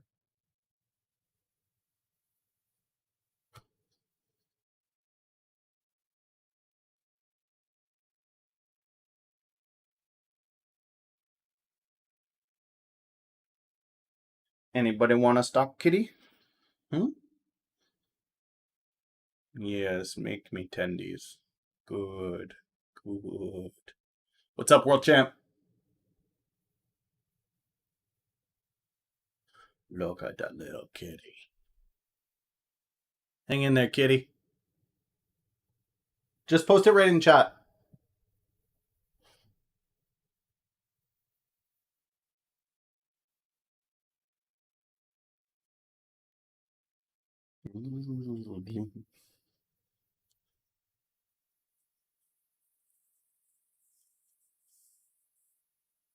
Oh, it went red on you. Shoot. Um, hmm.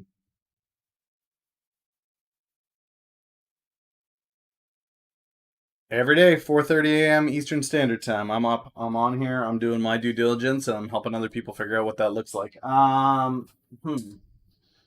would say you could come to Twitch to do it, but that's not really helpful. So hold on. Let me go over to YouTube here. It's interesting that it doesn't allow for links on YouTube. Um,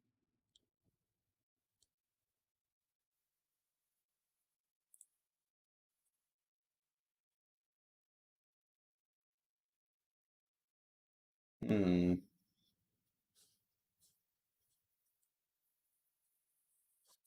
I don't see it. Inception mode. Deal with it.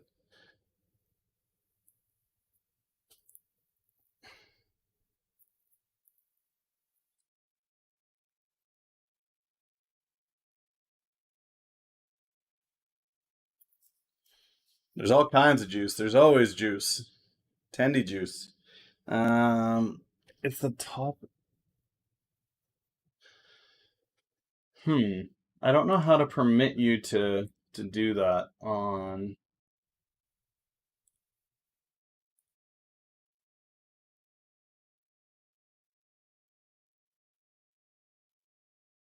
Weird. It shouldn't be blocking that, but Waiter's gonna go. Waiter's got earnings next week, so I think that we can continue to see that rise.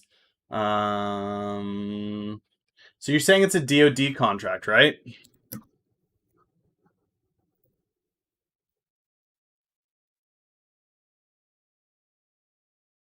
Got it.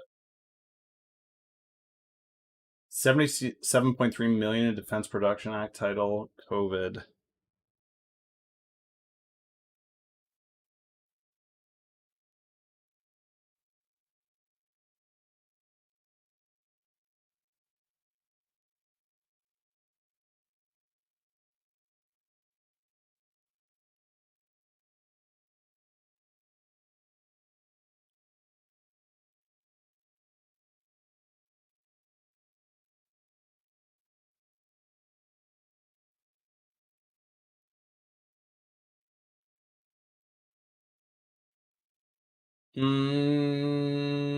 This doesn't look like a new one. This looks like the same one. What they've done here is they're announcing 77.3 million in defense contracts.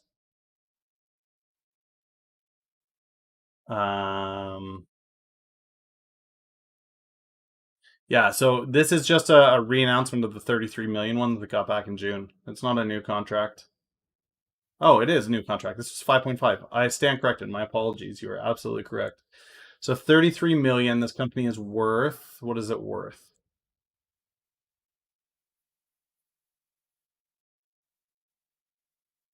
Its market cap is only 79 million. and it's getting a contract for 33.6. Okay.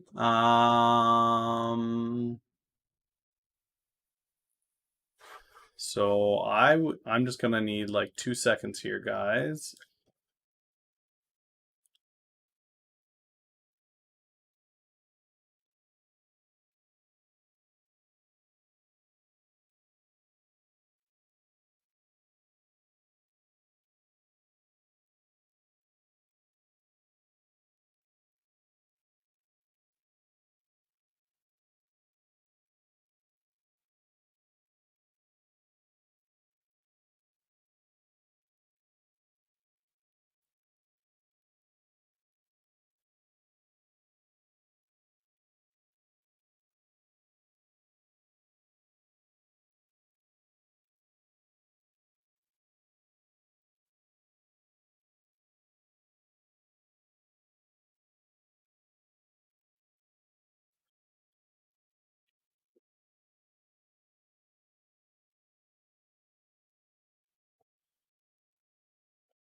Okay, and we'll go here.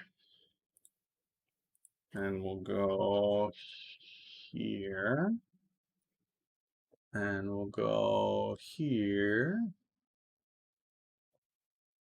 And here and here. And let's do this. Count does not have sufficient USD 320. 250.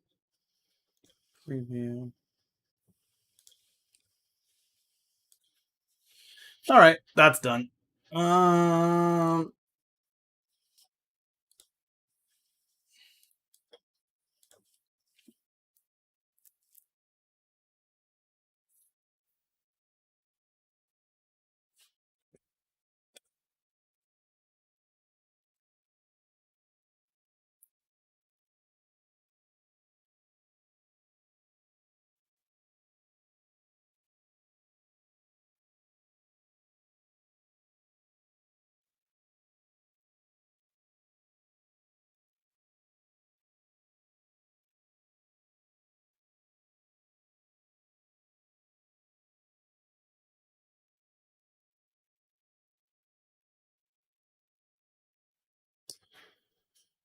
Well, I mean, it's definitely an additional contract. This is a COVID related thing, so I don't know that this would be part of their regular pipeline. That's that's big enough for me to take a shot at it. This is July 24th, so this is Friday. $33 million contract. I'd take that. I'll take a shot at it. What is my Twitch?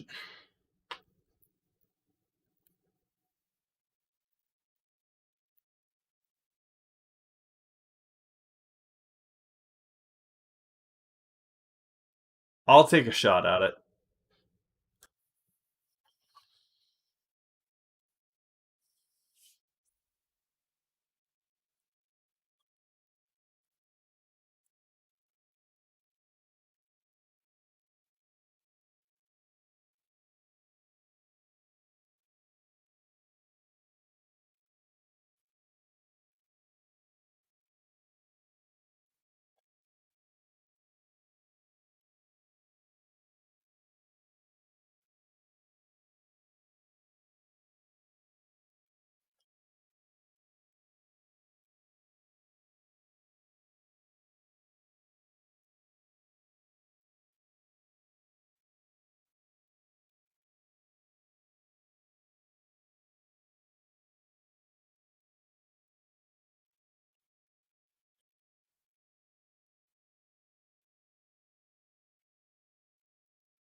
Morning.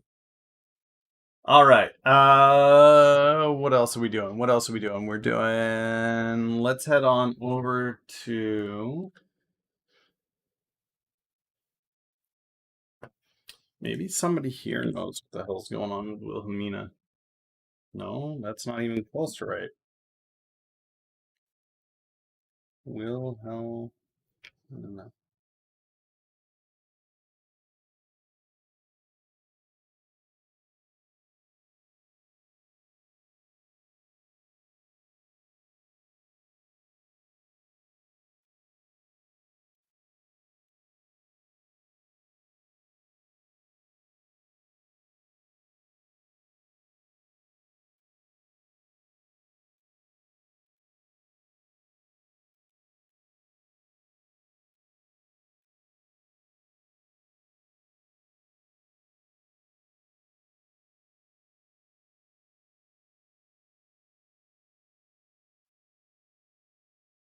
Okay, let's see here. Yeah, 2 million in PPP loans isn't going to double your stock value in overnight. Um, Top traded fashion model agencies.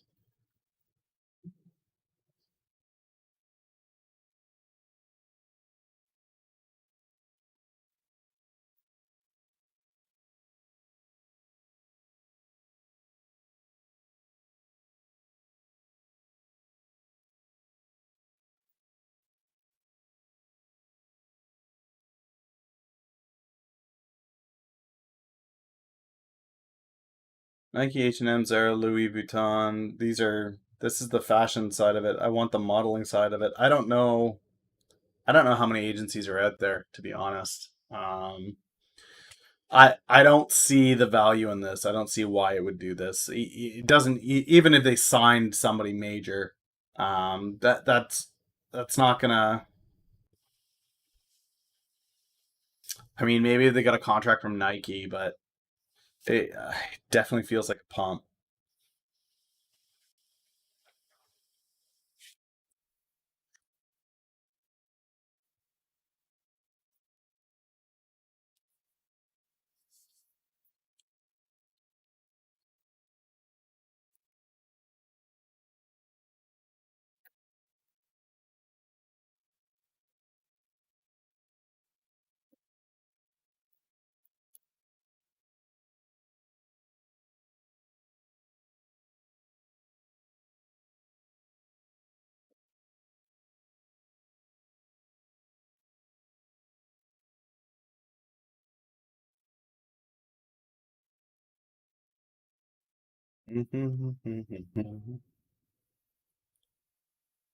Appreciate the follow, Gold Rush. Um, yeah, it's going to be a short play today, I think. I think it made the list.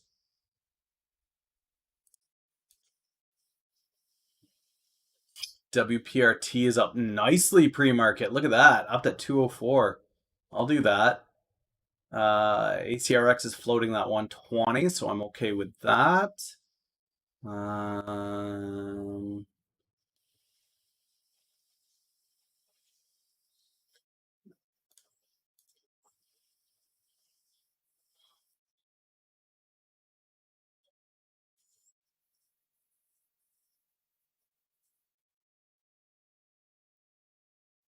DMPI, I need to move here. I need it to get going.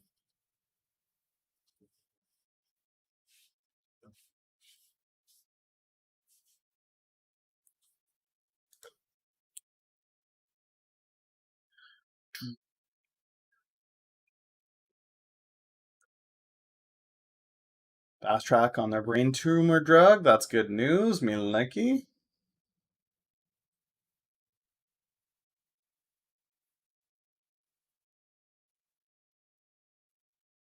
What does Tip Ranks have to say about DMPI? I still haven't taken my position in that.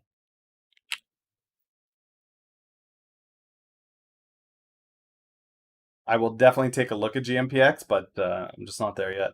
So it only has a single analyst on it at $2 over the next 12 months.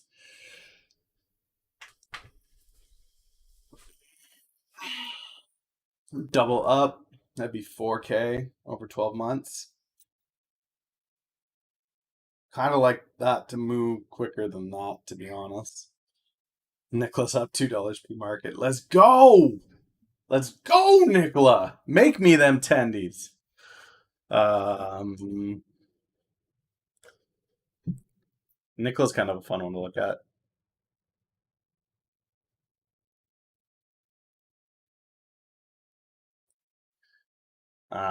So price projection of 45 on the low, 79 on the high. I actually have it. Yeah, absolutely. It's absolutely worth it. Um, yeah, I've had a price point on 20 from pre-IPO. That's where I saw it going.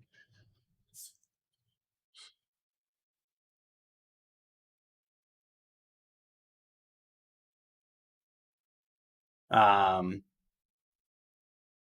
yeah, I mean it's how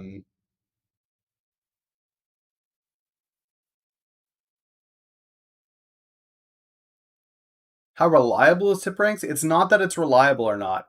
Uh, it's the Jim Carrey quote, right? If knowledge is power, then right. It's that concept. The more that you know, the more you know. And for me, having access to this in a single place. So, uh, Tippering's Premium gets you this, okay? Stock analysis across everything. So you get to see hedge fund activity, analyst ratings, uh, any blogs that may be out there, insider activity. Like this is all here at a click of a button. So for me, that's there. I'm not a technical trader, but there's also that there for you too. For me though, when you're looking at this, it's like, okay, analysts have a moderate buy with an average price target. You go in, you break down what the analysts have to say on it. Look at hedge fund activity. Which hedge funds are picking this up? Well, there's one that Falcon Edge Capital picked up 29 million on this thing. Okay, great. So there's three hedge funds. Two of them have sold out. One is in. I feel bad for this guy.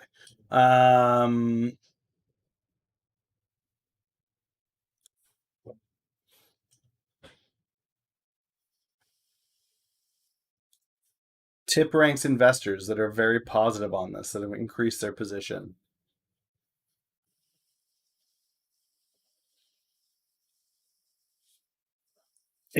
For me, it's just TSM jumped from 74 to 78. Taiwan semi. Asian car market. I just don't. I'm not going to go near it. I won't go near this. I won't go near Neo.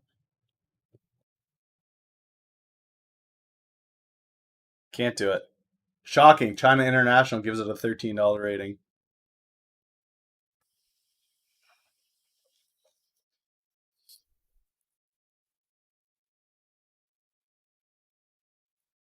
This is the one that I want to move today. I'd like to see this go. I'd like to see Cytodine take off. They have their NASDAQ listing filed. Whether it gets approved or not, who knows? Um,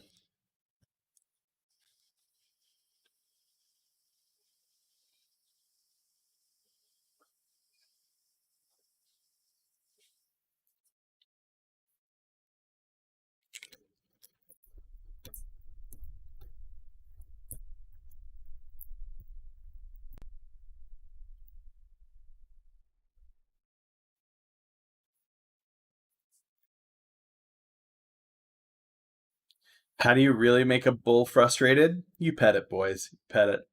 Thanks, Bull. Thank you for your list. That's a wonderful short list that you provided for me.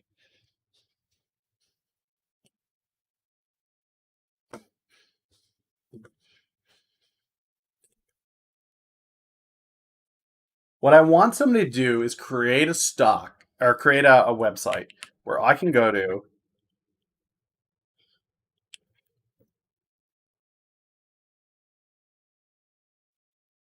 and see all of David Day Trader's trades.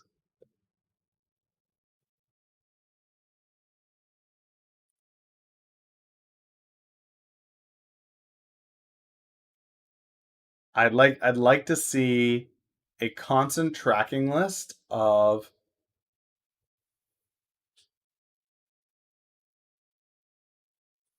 I want to see it. I want to see a tracking list of here's how much he's got in, here's how much, or here's how much he started with, here's how much he has.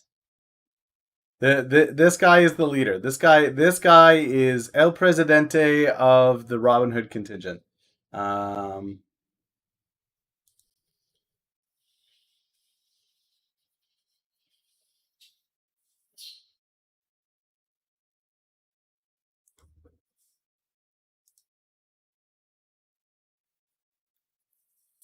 what was that, Rita?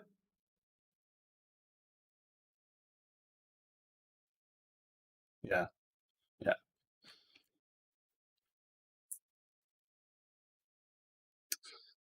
Yeah, I mean, it's like when you're watching two trains coming at each other, right? Like, here's the reality of the market that it doesn't only go up, and then here's David Day Trader's portfolio, and they're coming at each other pretty fast, and you're like, they're gonna slow down, right?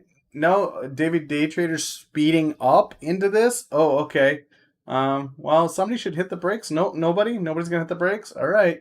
I mean, it's an eventuality. This is gonna happen, and you're gonna get.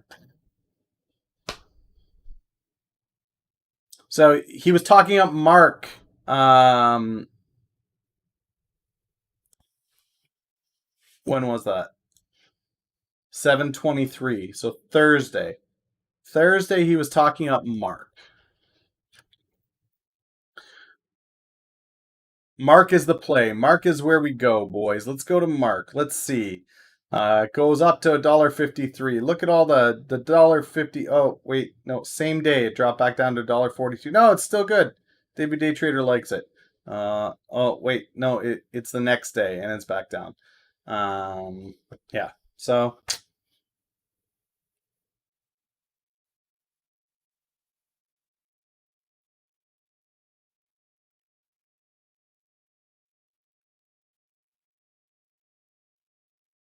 don't even joke about that. No, I refuse. I'm not going to do it on principle.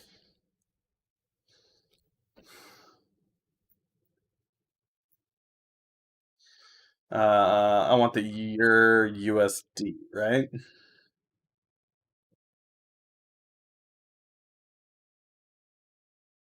I mean, okay.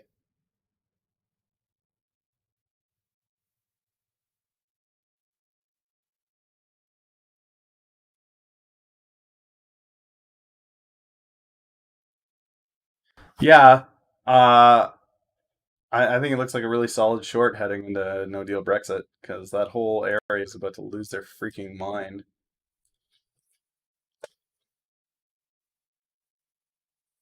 Everybody's about to lose their mind. What the UK did over the weekend with putting the travel ban on Spain or the quarantine, I yeah, no, my prediction. I guess I should say 4 years now because we're a year into that prediction. But I had said 5 years for a EU collapse. So I guess it's 4 years now. 4 years till its utter collapse and dissolution.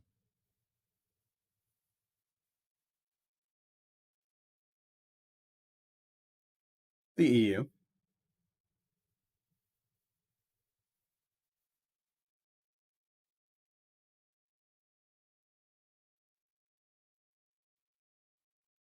Yeah, I'm not talking the countries themselves, guys. I'm talking about the institution that is the EU.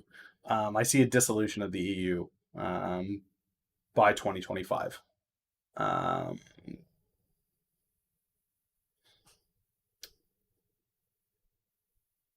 Not yet. I'm building it. I'm building my skin. Year one, build skin. Year two, build more skin. Year three, build more skin. Year four, take a position. We weren't saying that in 2015. Um, yeah, no, we weren't saying that in 2015. Um, People may have been saying that in 2015. With the UK part of the EU, I wouldn't have said that in 2015.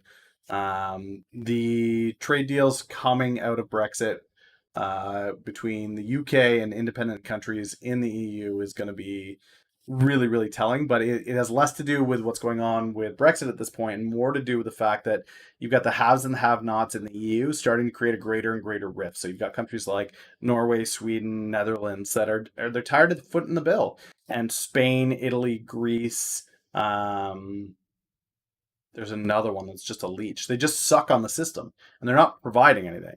Um,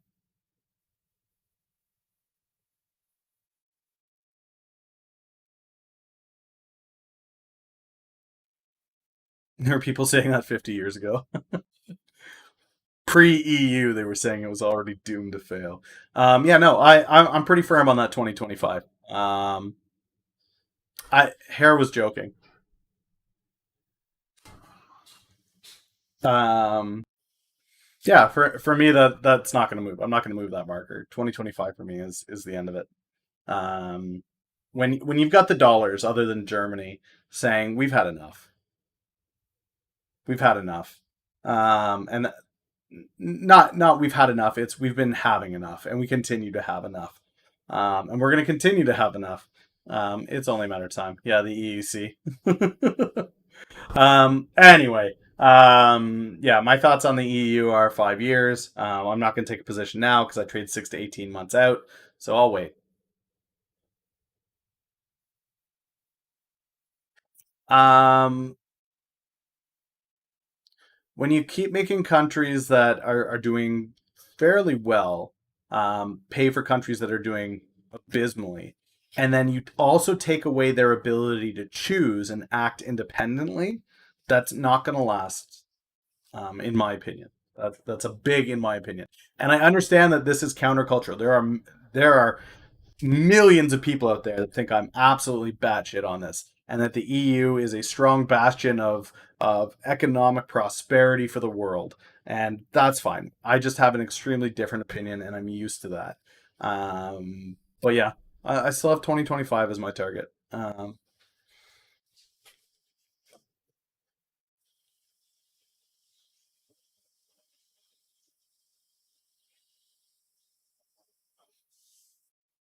Well, that's why it would dissolve, is because Germany would be sitting there holding a bag while one by one these other countries will fall out. So you'll see the Netherlands back out, you'll see Denmark back out, Norway back out, Sweden back out. And as these countries that are not major voices as far as decision making goes in the EU, but they are the dollars. They're the middle class. They're the support line. Um, Norway's not in the EU. Mm.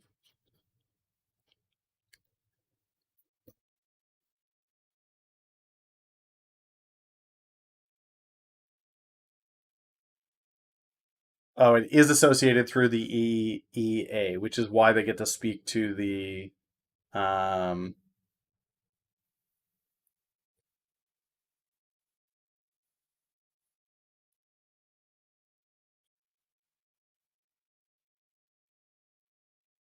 it's part of the EFTA and the EEA. So it's tied in every way except Germany can't tell what to do. Um,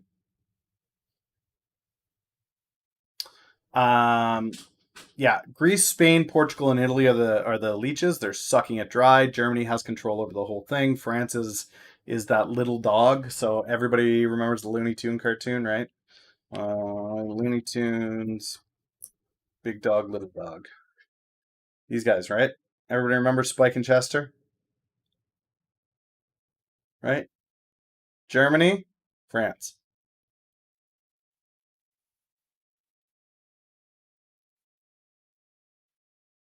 This is the relationship. Germany, France. If you don't understand that reference, Google Spike and Chester on YouTube. You'll get it pretty quick. But yeah, Germany loves the control. I get that, but the people that are stuck in the middle, going, well, we don't have any control, and you're just taking our money without us having any. Wait, it's like taxation without representation. No, it's not. They've got representation. Their voice just doesn't matter. Um, Yeah, it's over for me.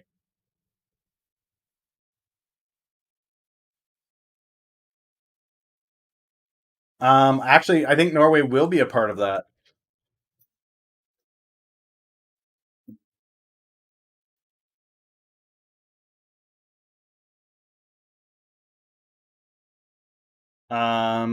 They were at the table talking. They were there that week when they were talking about um the stimulus package with the EU.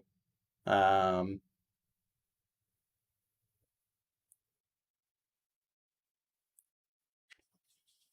they were there while they were negotiating those. Um,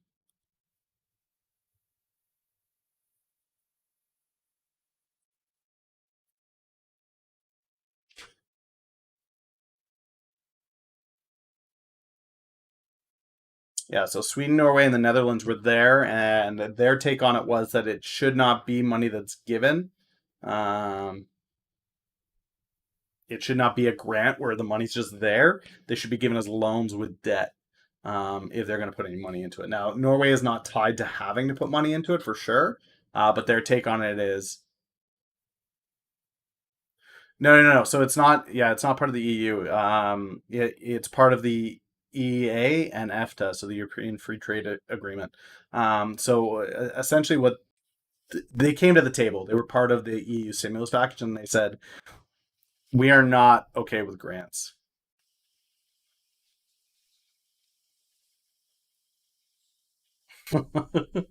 except France. We won with no help from anyone except France. Um, yeah. Vive la revolution. Gold continues to go.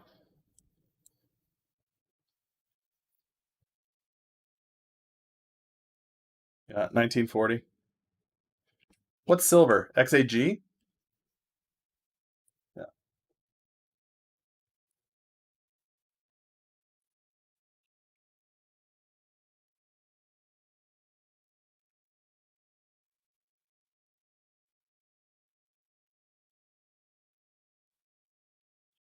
Let's let Google decide.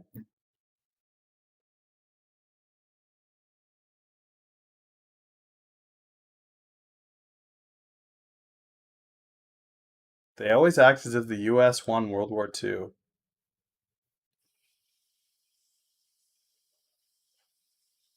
Who really won? The Russians.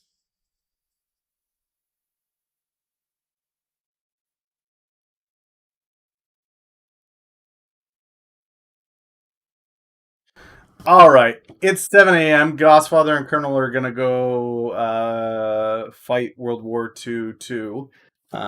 So you guys can definitely go check that out. Gosfather's an amazing streamer. Feel free to check him out. I think Colonel is starting to stream, so you can check him out. I'm done for today though. I've been at this for 2.5 hours. I'm gonna go have a coffee, have a shower, get ready for an amazing day. Market's gonna be green, guys. We got a stimulus package dropping, lots of stuff going on. Gosfather, bitch is a term of endearment in the U.S. It's like saying governor. Um,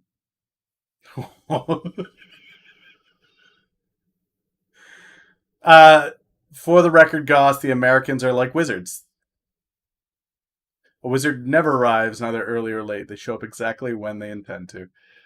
All right, ladies and gentlemen, that's it for me. Have an amazing day. I will catch you tomorrow.